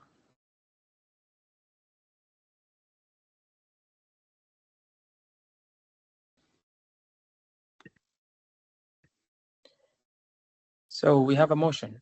The motion before the board is be it resolved, the board accepts the Rizal and Hughes report. Be it further resolved that the board establish a governance committee to review the report and its recommendation in detail and develop a plan moving forward. Be it further resolved, the governance committee shall consist of 3 members of the BUSU board, 3 members of BROC administration, and 3 members of BUSU senior staff. Abdurrahman, Yes, Omar. so sorry to interrupt. Just a quick question. I would like to make an amendment to the actual motion, if that's okay with you. Okay, Omar. Okay, the floor states Omar. Yes, Omar, go ahead and propose your amendment. Yeah, I just want to make a change the motion and amend it by deleting the words accepts the Reiser and Hughes report, and I want to change it with receives the Reiser and Hughes report for information. And I have like a further like context to this. Would you like me to explain the whole thing? Yes, go ahead. Okay, thank you. So from the beginning, changing accepts the Reiser and Hughes report to receives the Reiser and Hughes report for information. And Kaylee, if you don't mind, could you make sure that you're writing this down? And be it further resolved that the governance committee consists of more members, essentially, of 4 directors of the BUSU board of directors and 1 full-time BUSU staff member serving in a non-voting, fully advisory capacity. And again, 1 representative from Brock University serving again in a non-voting advisory capacity. And I have all this written down. If you would like me to just paste it in chat, Kaylee, I think that'd be easier for you too. That's okay. I think I got it. Can I just say just one thing quick? Yeah, go ahead. No, I just wanted to clarify the wording around accepts. Like I think receives is fine to put. The intention wasn't to say accepts as in accepts all of the recommendations. It was meant to be accepts as in they've accepted the report, they've heard the presentation, and then they'll kind of take next steps. So just to clarify, like that wasn't meant to say like right now the board is voting to accept everything that was in the recommendation. Yeah, I understand. But again, it's because it's a bit vague, maybe. Like I also consider this, I do recommend, and again, we'll see what one of the board says. So, but I would strongly recommend changing accept still to just received. Yep. So if I can just clarify from like a Robert's rule standpoint, because I don't know how much it was actually used last year, but we should follow proper Robert's rules this year. So when there is a motion to amend a motion, we would have a discussion on the amended motion and then vote whether or not to accept that as the new motion. And then we would have a discussion on whether to vote yes or no on it, if that makes sense. Yes. Okay, it does make sense. Thank you, Kelly and Omar, for both suggestions. So I'm gonna read the motion first. Be it resolved, the board receives the Russell and Hughes report. Be it further resolved, board that establish a governance committee to review the report and recommendation in detail and develop a plan moving forward. Be it further resolved, the governance committee consists of 4 members of the BUSU board, 1 member of Brock administration, non-voting, and 1 member of BUSU senior staff, non-voting as well. So can I have a mover for this amendment? Abdurrahman, before anything, did I mention, because I don't see it written down, the part about it being for the result that the committee would review the governance review report and its recommendations within detail consult Omar, and Omar, can you send the amendment you want to suggest in the chat, please? And then Kelly can just copy paste it. Okay, 1 minute, please then. And also, Christian, you wanted to say something? Go ahead. I was just going to mention that before we vote on it, is it not a discussion that we have to have first? Is that what Kaylee said? Is. Yeah, So sorry. we're not just plainly accepting it. We have to have a group discussion. I know Aaliyah had her hand up for a while too. So Yes. So just for, and I'd like to clarify just because there's some new board members here. So how it works for a motion is, well, we would start an agenda item by typically having a presentation like we just did right now, followed by some question and answer, which we have already had. And then we would go into the motion. And then what happens is we have a mover and a seconder to propose a motion. Then there's discussion on the actual motion, and then there's a vote. So we'll discuss the amendment to the original motion, have a discussion first on the amended motion, and then we'll kind of go from there. Okay.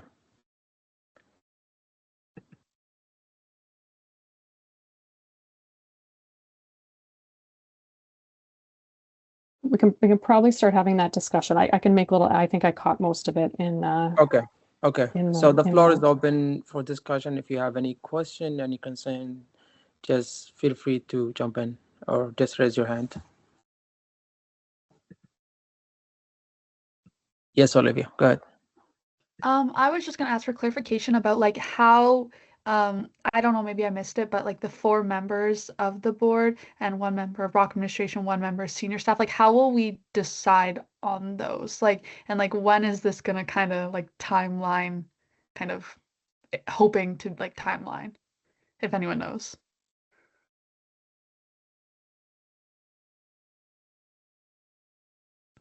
Yes, Kelly, go ahead, of course. I can answer the timeline part. The bulk of the review and the recommendations to come back to the board would have to happen over the summer. Because if the board decided to adopt some of the governance recommendations, they would require a bylaws referendum in order to get it passed by students. And so an ideal timeline would be to do the work over the summer and then bring it to referendum during the fall semester, so that if there's any changes, they could be reflected in the election we have in February. So nothing would change for this year. Some policy might, but there's no like structural changes that would happen this year. The structural changes would happen pending board approval and then pending successful referendum by the students in October. Thank That's you. good, thank you. Yeah. Any other question? Not a question, but I'm pasting the motion that I had now. Okay. Thank you, Omar. Yes, Christian, go ahead.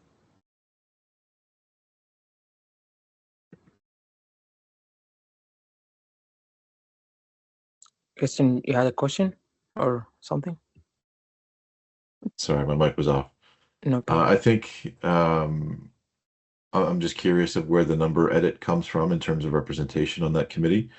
I think the original motion was intended to be an equitable board that doesn't make decisions but pushes forward ideas and process to be voted on, especially since this is all a result of Brock initiating a review of our governance structure based on what had happened last year. So I think there's a lot to consider when deciding the future here, and consulting staff, but more importantly, the university itself to have a decent amount of professional voices on those issues and rollout, I think, isn't something that should be seriously considered. Thank you, Christian. Olivia, go ahead.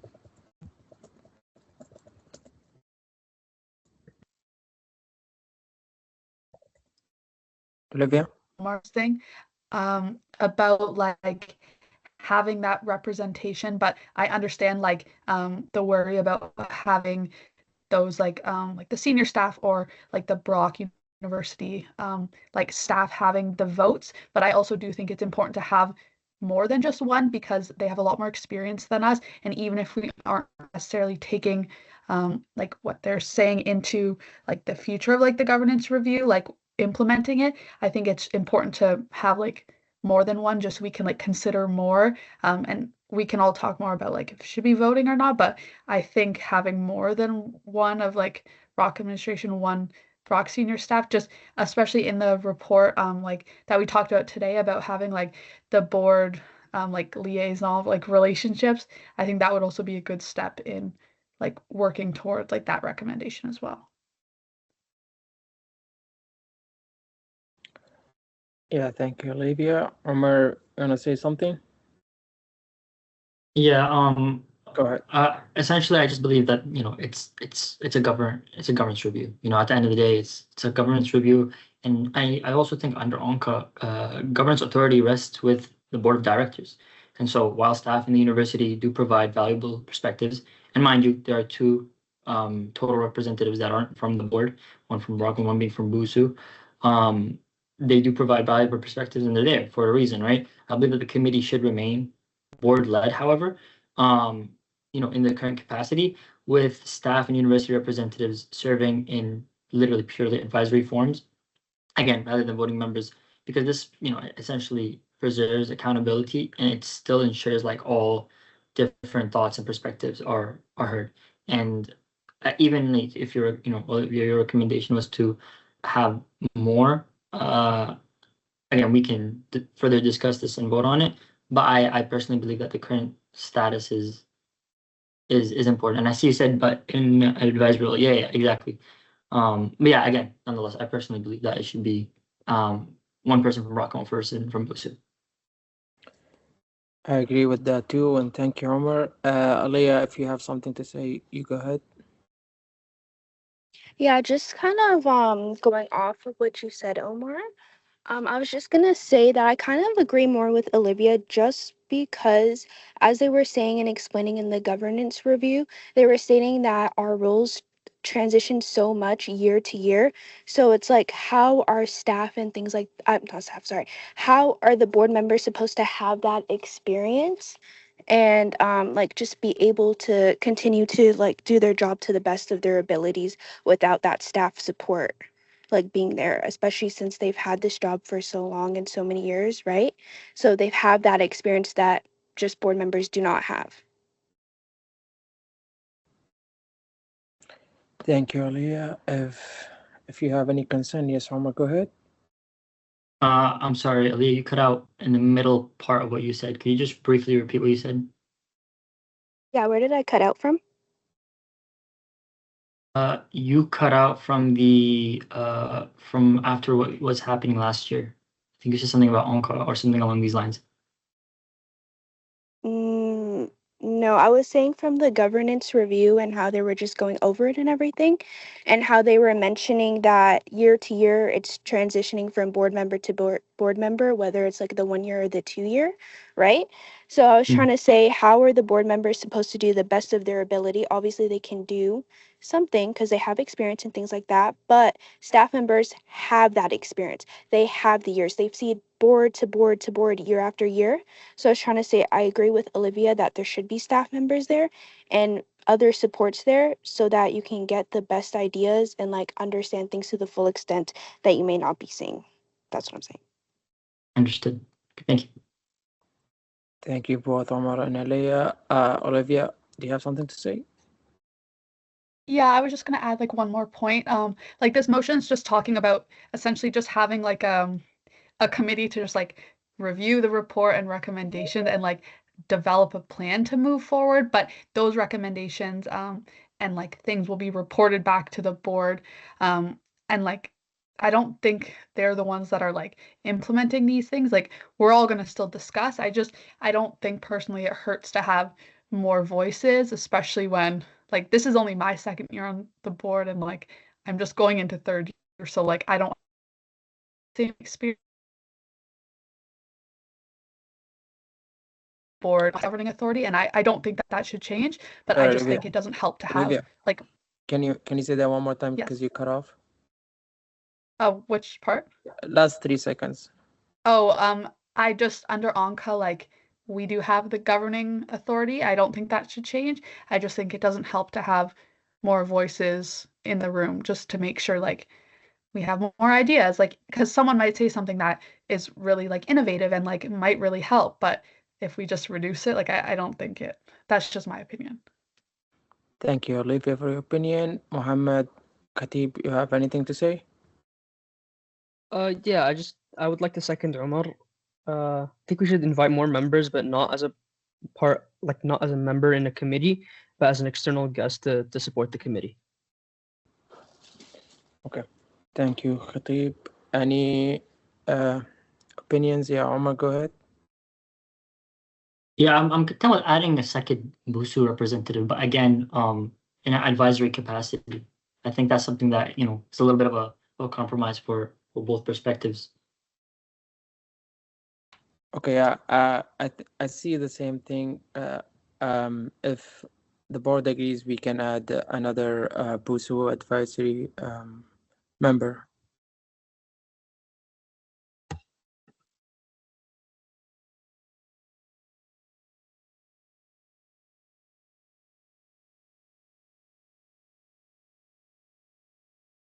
We also can add another staff member and another advisory capacity, if the board want. Do you mean from Brock? No, like from BUSU. So what's the number I'm putting here?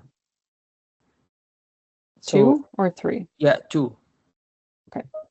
Yeah. Yes, Olivia, you had your hand raised.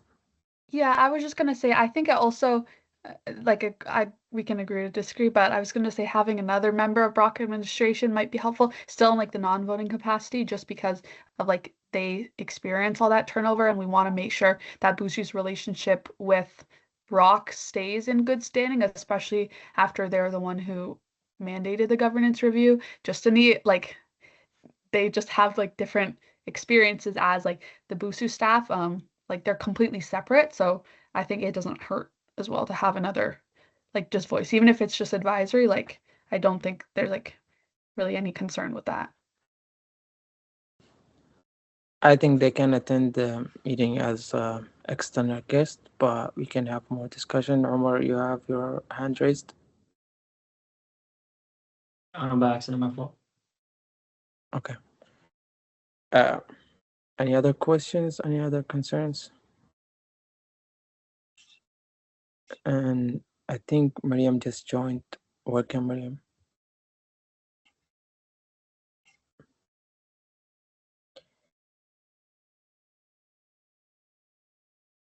Okay, so if there's no more discussion, you would need to vote to amend the motion to what Omar has proposed. Okay, can I have a mover for this amendment?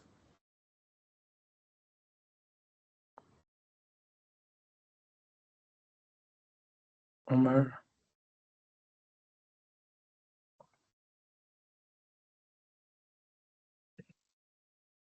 I'll better reflect that in the minutes after the fact, but I'll just take the vote now.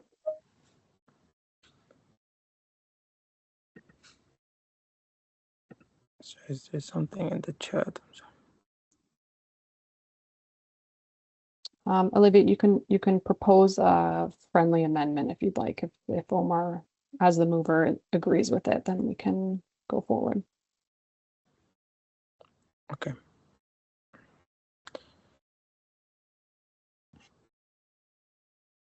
Omar, would you be open to that? I honestly I don't think it's necessary. I think we can kind of proceed to a vote because the initial thing was one staff from Brock and one staff from BUSU, and then you recommended having another perspective. So again, especially what I heard from this meeting, and again with the alignment of however Abdurrahman wants to proceed with this decision, I think the middle ground is two BUSU staff as external, as Abdurrahman said, and that's it. I don't think we need two other box staff. We can just stick to going from one BUSU staff to two. So no Brock administration? No more than one. So yeah, it's gonna be two staff from BUSU and one from Brock as a Yeah, that's the external updated guest. one. Do you agree with that, Olivia? I was just like the point I made is just that BUSU and Brock are completely separate. So like reducing one like and not having like equal for the other, it's obviously majority. I think it's important to have, especially after this review. Like, So Olivia, right now I have a mover. If we have a seconder, we can have a vote. If it doesn't pass, then we can have another motion. If that's fine with everyone. okay. Yeah. So Kelly, did you get the mover? Yeah, I have Omar as moving. Okay. Can I have a seconder for this amendment?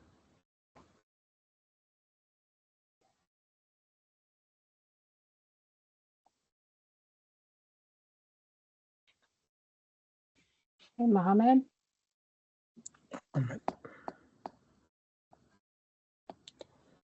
Okay. Now we vote. All those in favor, raise your hand, please.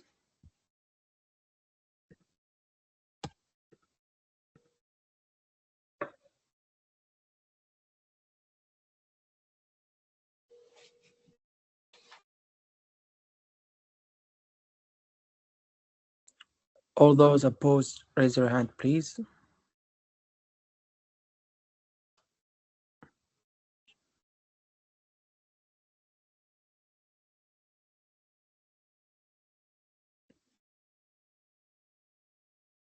So Two. I think I just need Sunita's vote. thanks, Sunita and Olivia. I don't know, Abdullah, are you opposed or in favor? Like,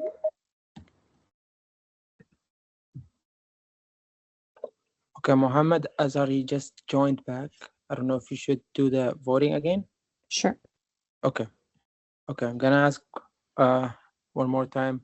All those in favor, raise your hand, please.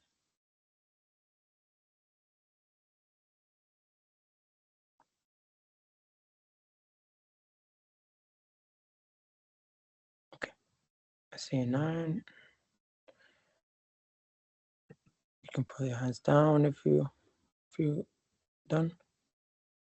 All those opposed, raise your hand, please.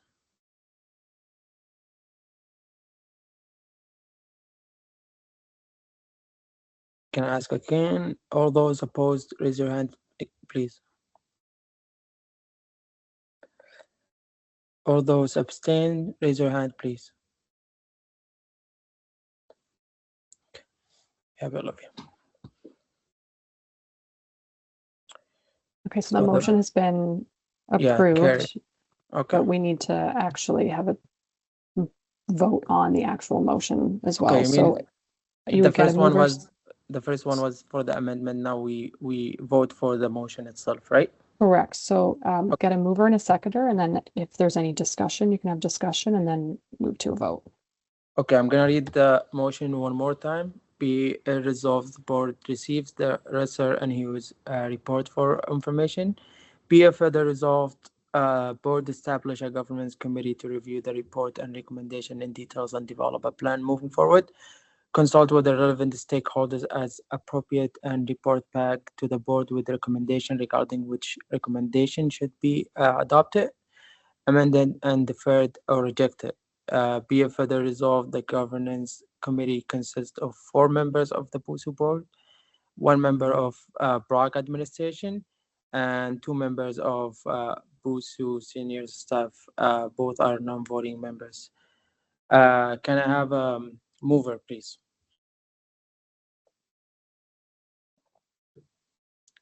I see Omar. Can I have a seconder?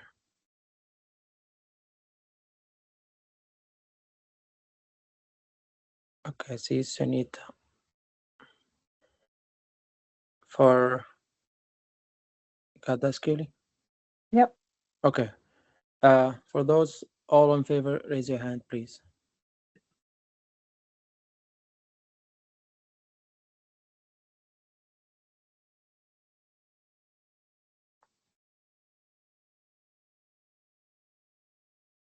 We have 9. For those who oppose, raise your hand, please.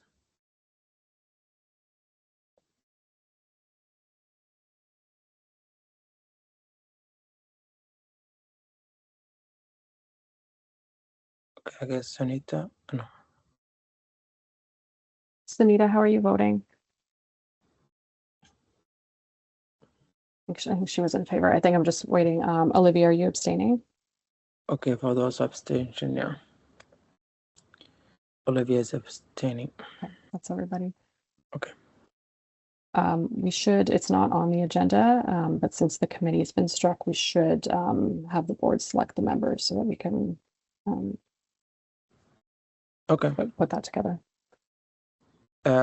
So you mean like the committees or like hire? Select like the 4 board members that would sit on the committee. Okay, so the floor is open for nomination, I guess. If you want to nominate yourself, firstly, feel free to do so.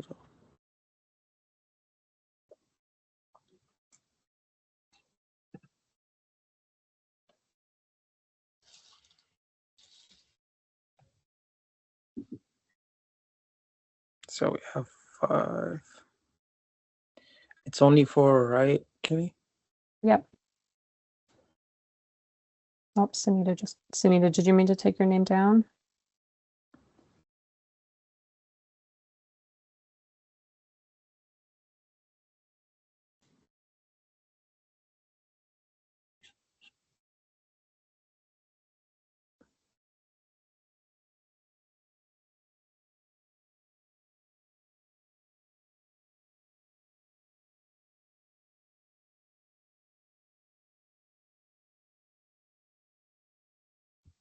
Okay, so I would just put forward that one final motion to approve those 4, and then we can move on.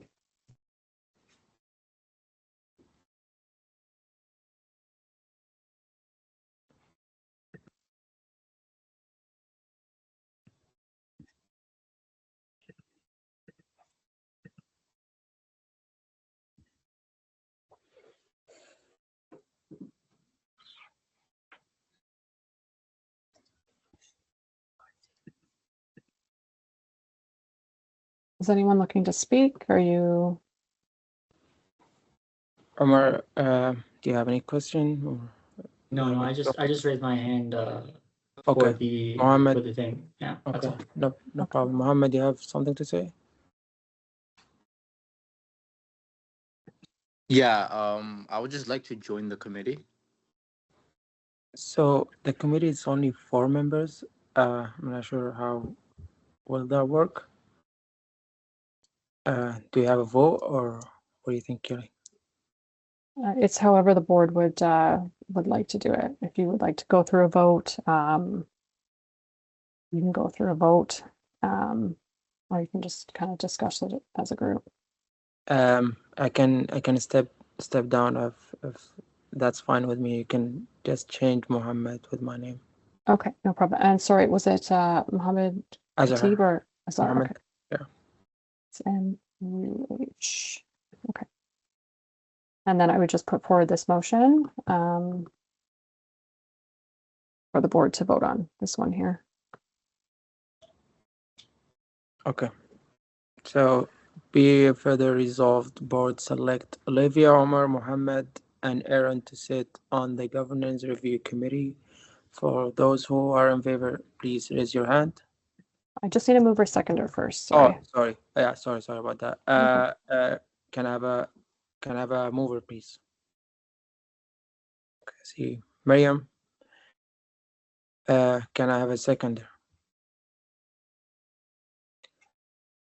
It's Omar.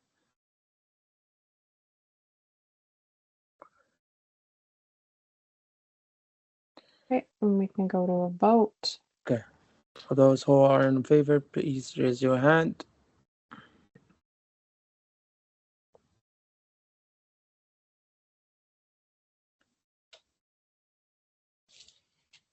Eight. Any opposed?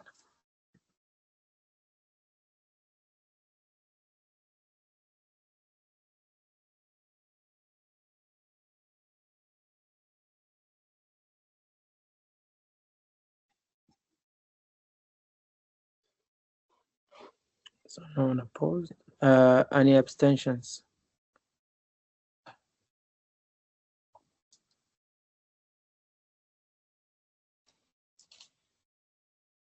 You got the numbers, Keely? Yeah, I didn't get everybody, but it's enough to for the vote to pass. Okay. Then it carries. Okay. So I guess we'll now move to the next item on the agenda, the green levy request. Turn it over to you, Kelly. Yeah, just sorry, 1 sec, I'll pull it up.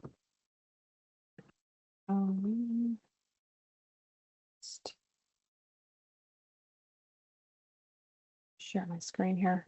So I'm putting forward a green levy request with the motion to approve up to 29,000 for waste sorting at Isaacs, and then to approve up to 12,500 for EcoSwag. To give a little bit of background, so the green levy is a per credit levy that is charged to all undergraduate students that's used to fund sustainable initiatives on campus.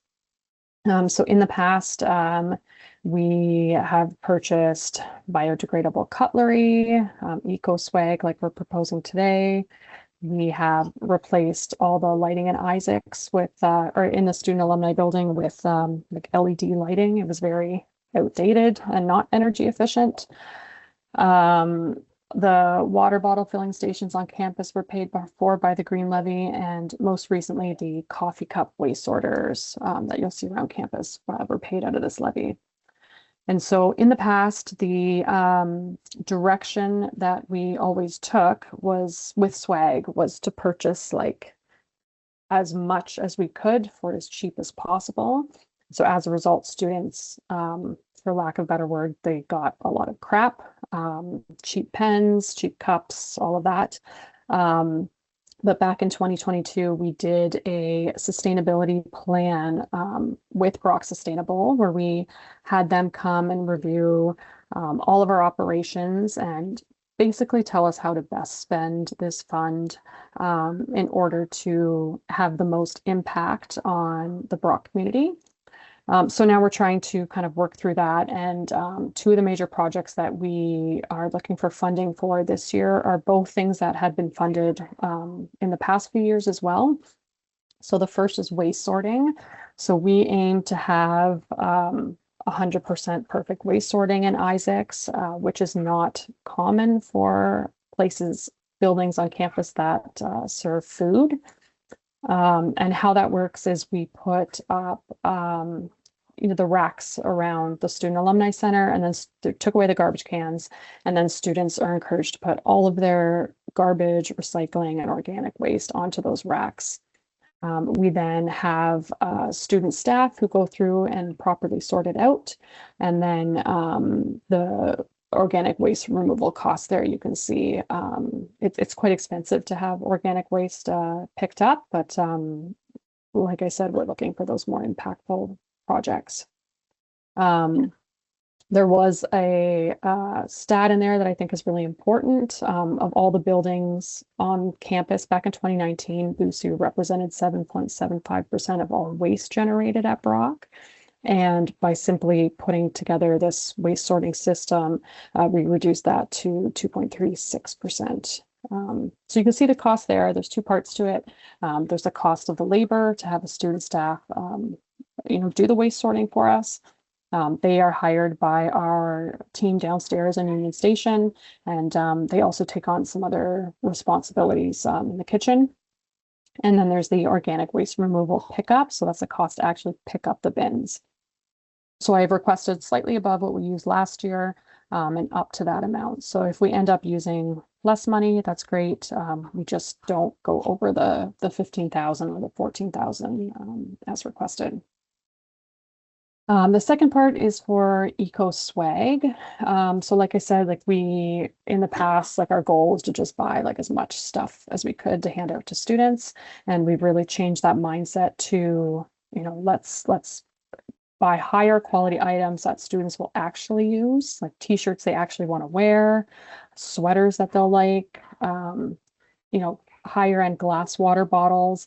And the marketing team uses those swag items throughout the year, whether to give away at tables or at events or do for draws and giveaways. So the Green Levy, the terms that are associated with the Green Levy explain that the levy can be used to offset the cost between a standard item and a more eco-friendly item. So all of the eco items are using reusable materials or sustainable sourced materials, and then we'll cover the price difference with the levy. So all added up, it's $11,758. It's a little bit less than we requested 2 years ago. I wasn't around for last year. And then I've just rounded up to 12,500 just to give the marketing team a little bit of wiggle room in case there's any extra costs associated with printing and stuff like that. So yeah, I'm happy to take any questions. My expectation is we will have one more of these requests in the summer once more departments get in their swag requests, but we don't have a ton planned for this year because we're hoping to not dump a ton of money into this building with the idea that we may have a new building in a couple of years. So that's it. I am happy to answer any questions.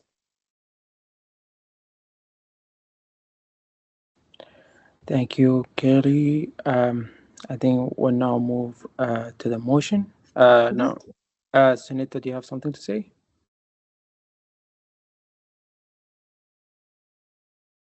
Yep, Sunita. You can go ahead.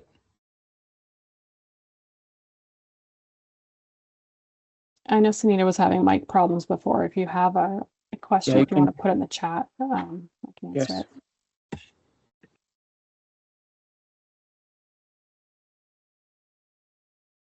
In the meantime, does anybody have any other questions? Yes, feel free if you have any question to just jump in or like ask in the chat.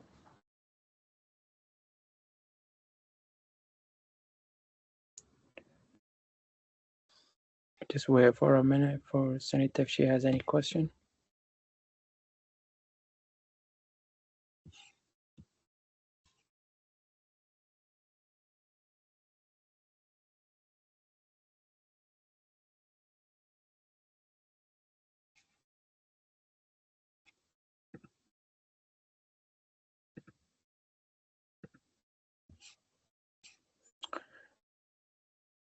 She's still typing, so we'll wait.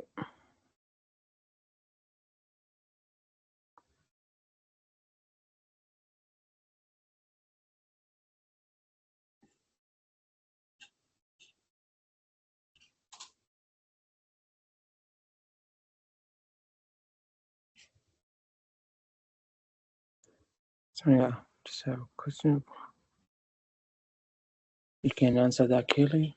That's for you. You're muted if you don't know. Yeah.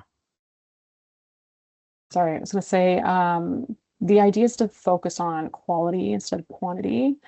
And so what we want to see, for example, is we used to hand out like thousands of t-shirts during Badger Fest, and we wouldn't see students wearing them past Badger Fest. And I think a big part of that was because they were really cheap and the material wasn't great, and you would wash it and the print on it wouldn't last very long. So yes, fewer students get the products because there is less purchased. But we want to see students. I see students wearing like the blue crew necks around campus more often now. We had backpacks one year that we still see around campus.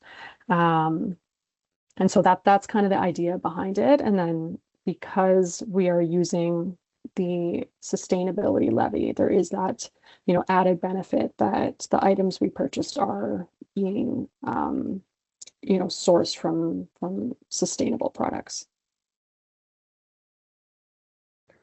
Thank you, Kelly. If you have any question, any concern, just feel free to jump in or just type it in the chat.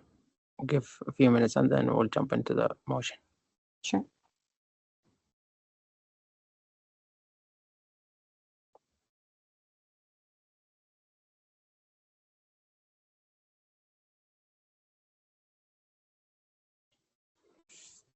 Okay, I believe there is no question, no other question, no concerns. Kelly, can you open the motion itself? Okay.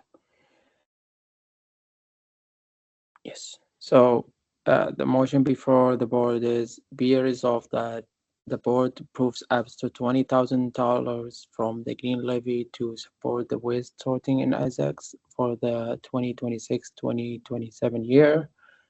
Be it further resolved, the board approves up to $12,500 from the Green Levy for Eco Swag for the 2026-2027 year. Can I have a mover?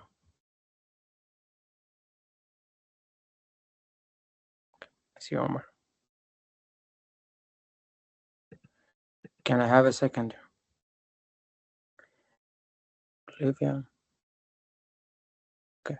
For those who are in favor, raise your hand, please.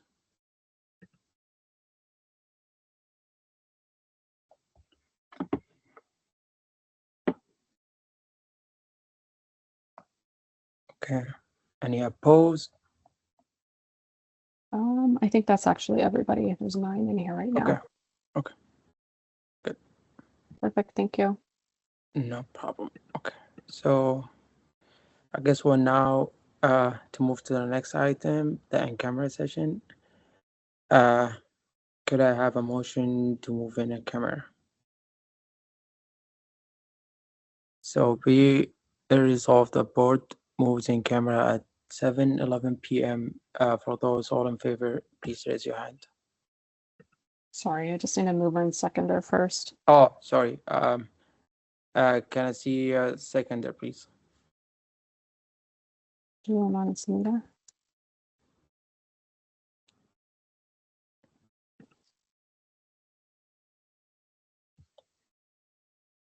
All in favor, raise your hand, please.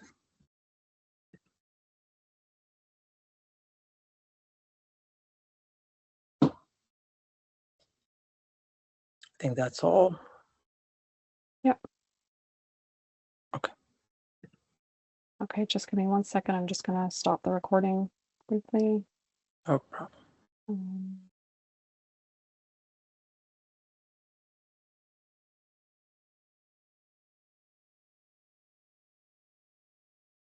Recording? Yep, it should be. All right. Okay, so I'm just gonna have the I'm just gonna review the amendment that I suggested to I sent it to Kelly a while ago. It's about the policy 200. So I want to give a brief introduction before we go through the changes. So earlier this year, I had the opportunity to serve on a appointment committee for the GM and the HR positions with some other board members as well. So during that process, I noticed that like the applicants were being filtered, decisions were being made without like any like the committee consists or like without informing the committee. So and when I look into it, I realized that the existing policy 200 actually allowed for that to happen. So I went through the policy carefully and right now I'm proposing amendments that will make the process more transparent, more accountable, and it's fair for all candidates. So I skipped some sections that haven't changed, and I'm gonna focus more on what's being amended. So if you can just zoom in a little bit, or maybe I can zoom in.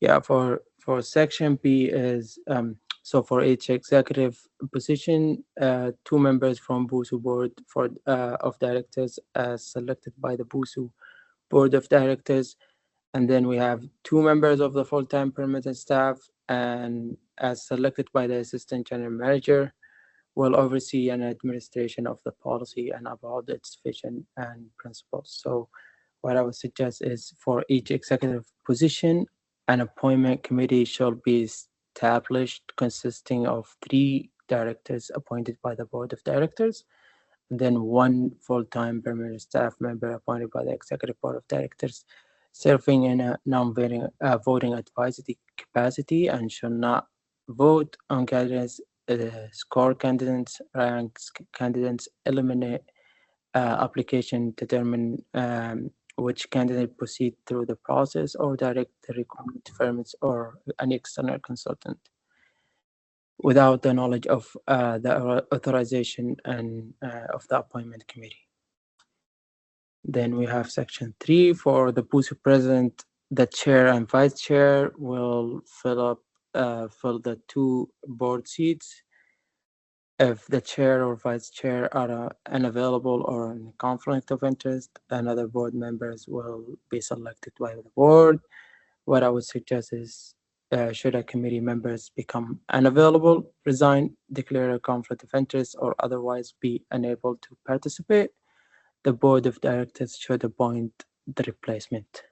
For section 5 and 6, so I just eliminate both of them. I'm just gonna read them faster. The BUSU assistant manager will sit on all committees to oversee the process and provide feedbacks on the candidates. In the case of a tie, the assistant general manager will cast the tie-breaking vote. So what I would suggest is the staff member appointed by executive directors should provide administrative support to the appointment committee. And then we have the board of directors will have full and final authority over the process and will make appropriate changes as needed. I will add on that the appointment committee shall have full authority over evaluation, interviewing, ranking, and recommendation of candidates. And then 9, just crossed it off all. What I would suggest is current executive members may be invited to provide information regarding the responsibility of the positions, but shall not participate in candidate evaluation, ranking interviews, or appointment decisions. So I hope you have the opportunity to read and go over. So I'm not gonna read all the parts. If you have any questions, I'm happy to answer at the end, because we're running a little bit late. So I'm just gonna read whatever I'm suggesting. Kelly, if you can go scroll down to the next one. Yeah. So for section 17, and then any candidates found to not be in a good standing will not be eligible to continue in the appointment process. I will add no applicants shall be excluded, disqualified, removed from the consideration, screened out, or otherwise deemed ineligible without the appointment committee being informed or the reason of the approving such exclusion. So I added that whole section, transparency and access to information. So I wanna just be transparent about the I need for transparency reasons. And then we have confidentiality. Committee members shall maintain confidential regarding applicants and deliberations. And then the committee's candidate information shall not be disclosed or outside of the appointment committee except as required for the board approval. So before it used to be 3 phases. Now what I would suggest is 2 phases process would be used to determine the next executive members. It's gonna to it's gonna be simple, more simple, and actually faster. So it's gonna phase one is gonna be the application where everyone applies and all of that, and then instead of having phase two written response and phase three interviews, just phase two and interviews. For interviews, I'm gonna add the appointment committee shall identify first priority candidate and second priority candidate, just like we've had in the past. So if you have any questions, any concerns, feel free to ask. Alea, you have your hand raised. Feel free to ask. Yeah, I kind of just want to clarify something with you just to make sure I'm understanding this correctly before I ask my questions and things like that. So, on the first page, basically what you're saying is that you don't think any staff should be involved in the hiring committees, and the only way there will be one is if they're a non-voting member. Is that correct? Yeah, so yeah, that's correct. So yeah, one staff it's gonna be non-voting, and it's gonna like basically oversee the process and give advice. Okay. If that's what you're asking for. Kelly, So, yeah, hold you on. have another question? Hold on. Yeah, it's not really a question, it's more like a statement. Yeah. So my thing is then, okay, these executives that are now being hired by the board and then having this one staff member sit there as a non-voting member, they're going to have to engage with staff members. So again, my opinion, I'm a non-voting member, but it just kind of doesn't really make sense to me how it would just be the board kind of deciding who's getting hired when it's the staff who also have to communicate and have a relationship with these executives.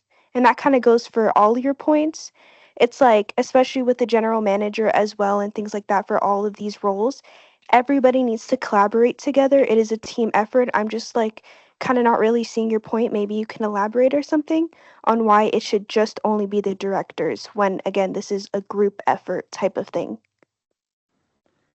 So this is the same format that we followed for the GM hiring and HR. And Sorry, can I just make a quick clarification before? Yeah. Yes. Sure. This policy only refers to the 3 executive positions. This doesn't cover the hiring of Christian and Brian's role. That was approved by the board to have a third party, Altus Recruitment, go through that process for hiring those positions, and there were 4 board members involved in that process. With, I sat on the committees, but I didn't participate as a voting member. So that when you talk about not seeing the full candidates or like decisions not being made, like that was all done by that recruiting firm and how they operate. Anytime we have an executive hiring for president or the VPs, the committee gets the applications. The committee gets to see who's applied. If there's a concern with a candidate and somebody should maybe be considered not in good standing, that's something that's presented to the committee. So I just want to clarify that there's, when you talk about the hiring for the executive director or the general manager, that's not what's included in this policy. This policy is solely meant for the 3 student executive positions. So I think that's literally what the revised policy says, that we want to like be transparent and make sure that the board is making decisions and like oversight, and the staff is there as well to like help, give them advice, or like if the board members have any questions, just like the last committee. And then the working relationship can be created when they jump in, like when they jump into the roles and all of that. If that's what you're asking for. No, I just wanted to clarify because you had mentioned Okay. about like your experience in the process Yeah. for the All right. the GM role. It's just a different process. Thank you, Kelly. And we have Olivia. You have your hand raised. If you have a question, go ahead. Yeah, I was just gonna comment, because I was vice chair last term, so I was on like the hiring committee for like the president. So I just wanted to kind of share my experience with how it is now, just because like I've like experienced it. I obviously, besides like the GM, HR, that was like the first time I've been on a hiring committee. So like having staff, like full-time staff there to actually like provide advice and also ranking candidates and scoring was really helpful to compare, even if they weren't necessarily like voting who it was. I think, because I know Kaylee was on the president one, or no? Yeah, it was myself and Dana. Yeah, I think just having like 2 and 2 or even 3 and 2, like I'm not opposed to that.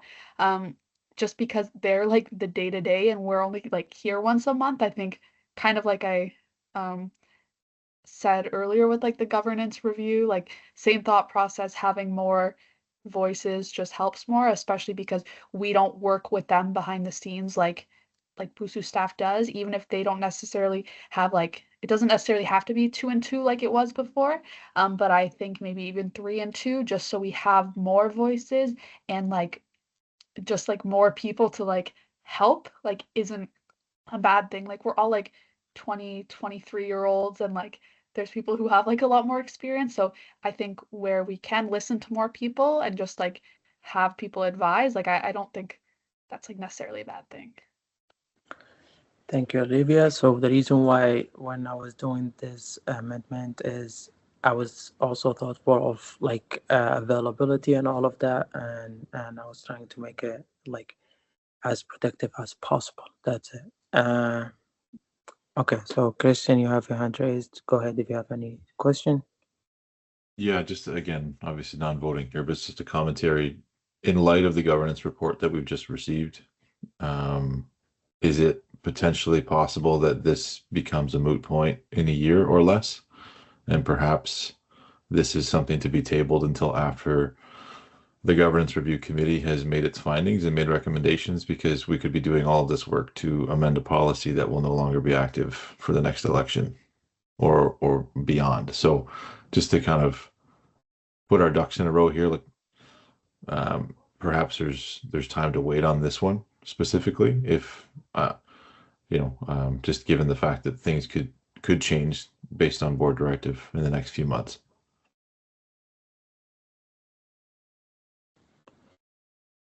Yeah, thank you, Christian. So just like I said, this is my amendment. This is just a suggestion. It's at the end, it's up to the board if they wanna have a vote on it, and then if there's any questions, Omar, I think you have your hand raised. If you have any question, just ask. Yeah, no, I understand all the concerns from the different perspectives to the original motion, but nonetheless, the original motion, or the revised policy says that the staff is there. So, just like the previous thing we did earlier on in the meeting, I understand, staff presence is important. And so, there is a staff member there. I think it has a staff and, 3 members. So we're kind of going around in circles in that regard. And additionally, it's not about working, more or less. It's literally like the relation with staff can begin once they start working. What we're responsible for is the oversight and to ensure that we're doing the right thing. It's really that easy. I think more so as well. We have gone over time for the actual meeting, and so I think it's more so reflective on a vote. Because we've heard Olivia's perspective. I personally agree with this motion, and so I don't see anyone else having any complaints about it. I know that Kaylee and Christian, they give their advices on these type of things, but nonetheless, in terms of time, I think we know where we're at enough. At least we have the information in front of us, and then in terms of the actual policy, we still have all elements there. There's going to be board members and there's going to be staff. So I don't see what we're going around in circles. Thank you, Omar. And we're just gonna have last 2 questions. Olivia, if you have something, you said you have something to add, just go ahead. Yeah, it's like a different point. I was just gonna say, I don't know how feasible this is for this meeting or something we can maybe talk about later. But having a timeline for an executive appointment process. Currently, we don't have our VPEA or UA. We only have our president. So I think actually having like we need a candidate chosen and in the role by this day would be really helpful for the future. Kind of like Christian was talking about like the governance review. We don't know what it's going to look like, but I think it's just something to keep in mind and something that maybe we should talk about in a future board meeting about putting something in this policy about we need it chosen by this day because like the VPEA hasn't met with USA yet. Like we have like an interim person for BUSU and like I think we're just falling a lot behind. So maybe like in the future adding some sort of timeline. I know we have it like, oh, the appointments will start by May, but like clearly that didn't really work. So I just think maybe adding something like that in the future. I strongly agree with you, Olivia, and I would suggest once we vote on this amendment, we should create the hiring committee for the both positions. We have one more questions. Brian, you have your hand raised. If you have a question, feel free and go ahead. Yeah. Yeah, not necessarily a question, but I just wanted to chime in a little bit and also introduce myself. Obviously, a lot of you already know me at this point, but I am the HR director here for BUSU. But I did want to just talk about the process. I think the policy in itself, I think the amendments to the policy, there is some talking points there to make sure that the ultimate directive is towards the students and who they think is best suited for their role. But I would want to just bring up the point about hiring this role as a full-time role, and it would be governed under BUSU for the ESA, human rights, and AODA. And that's just where I want to bring my personal opinion is that without proper consultation from, a professional that understands those regulations a little bit more, it may open up or subject BUSU to unethical hire processing or potentially just malpractice. Again, I know the policy states that there is going to be an advisory, which, could be myself or somebody else from BUSU on that. But I would say the strategy that I've found that have been best in practice is, to have, in my own experience with myself, prepare the hiring process, and then have the larger opinion being of the manager or director, but in this situation would be the hiring committee to make that decision. But I just wanted to make sure that the board understands that there are some other pieces outside of just, representing the board. They would have to make sure that they're falling under some of those legislative conditions as it is a true role within BUSU. And I want to make sure that, all of you are aware of that when you're enacting the policy change or revisions. But I still think both sides have very, very good points. The current policy, I think, could be revised anyways, but it's up to the board to decide what they think is best for the hiring of the execs. Thank you, Brian, for your opinion. I just want to say this is why we have one full-time permanent staff member. You yourself, you can be appointed as a full-time permanent staff member and advise or oversight and answer questions to the board members as well. That's why we had in the last hiring committee, and I think it was great and it was working just fine. At the end, it's up to the board. So I think if there's no other questions, we'll move to the vote.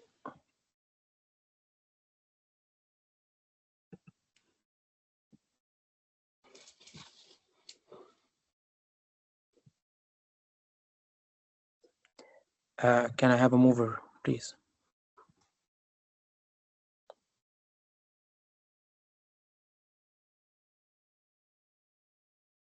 Can I have a second?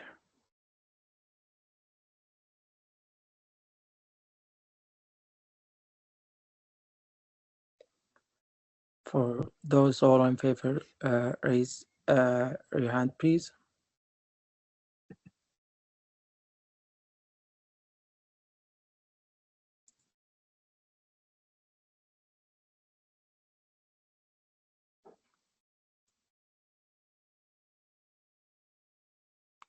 Any opposed?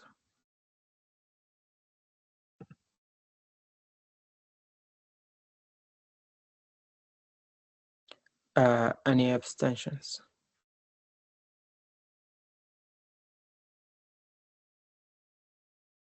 So we have 2 abstentions. I think the motion carries. Sunita is in favor of the motion as well, so if you can put 7. All right. Motion carries, like I said. Since we're running late, I think, not sure if you have something else or just to adjourn. No, there's nothing else but the board to decide who's sitting on those committees so that we Oh, can get those executives hired. Okay, thank you for reminding me. So how many positions do we have, Kelly? 2, right? VBE, VBU? Yeah. Okay, so VBE, okay, the floor is open for nomination for the, or you wanna? Okay, the floor is open for nomination for the VPE position first. VBA, I mean, sorry, VBA first and then VBA. So we have 4. How many can we have, Kenny? 3? Based on the policy that you proposed, it's 3. Yeah, 3. Okay, so Is this for VPEA or VPUA? Sorry. Just VPEA. Okay. So Olivia, Omar, and Abdullah.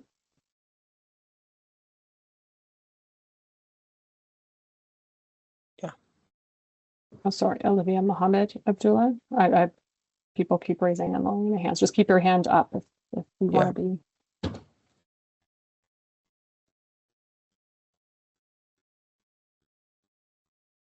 Okay, so there's 4. Is there anybody willing to put their name forward to the next one instead? Okay, so Olivia, Abdullah, Mohammed.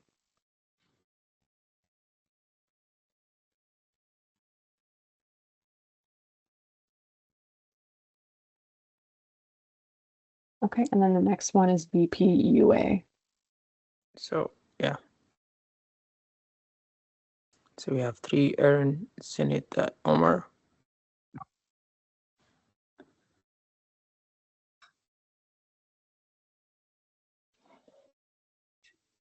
I think we have 4. Oh no, 3. Just 3.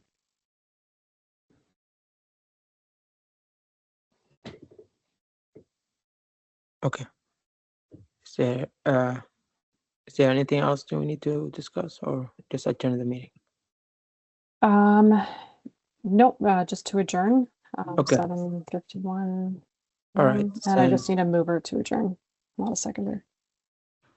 Okay. Since we've reached the end of the agenda, I could have a motion to adjourn. For those all, can I see a seconder? Just need a mover to join mover? the Okay. seconder. Yeah, so we're all good. I got Olivia. Olivia. Okay. Okay, just a question, Kelly. Do we approve the committees or not? I guess you could go back and do a vote if you'd like. The board, they were the only ones who put their names forward, so I don't know if it's necessary, but yeah, we need a mover, a seconder as well, right? Sure. Okay. So let's go back to this one. To approve the committee, be it further resolved that the board selects Olivia Abdullah Mohammed to sit on the hiring committee for the VPEA. Be it further resolved the board selects Aaron Sunita Omar to sit on the hiring committee for the VPUA. Can I have a second? We already have Sunita. Can I have a mover, Omar? For those in favor, raise their hand, please.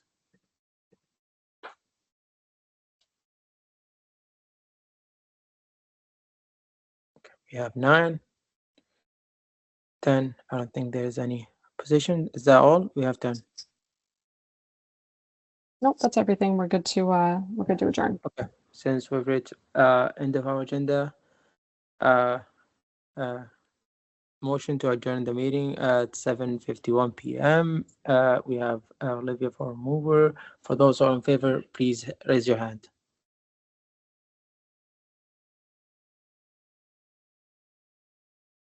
I don't want to be that guy, but it's 7:54. Yeah, we'll change that. Oh, sorry. Okay. Okay, we're good. All right. Thank you, everyone. I hope you have a good day. See you. Have a good night.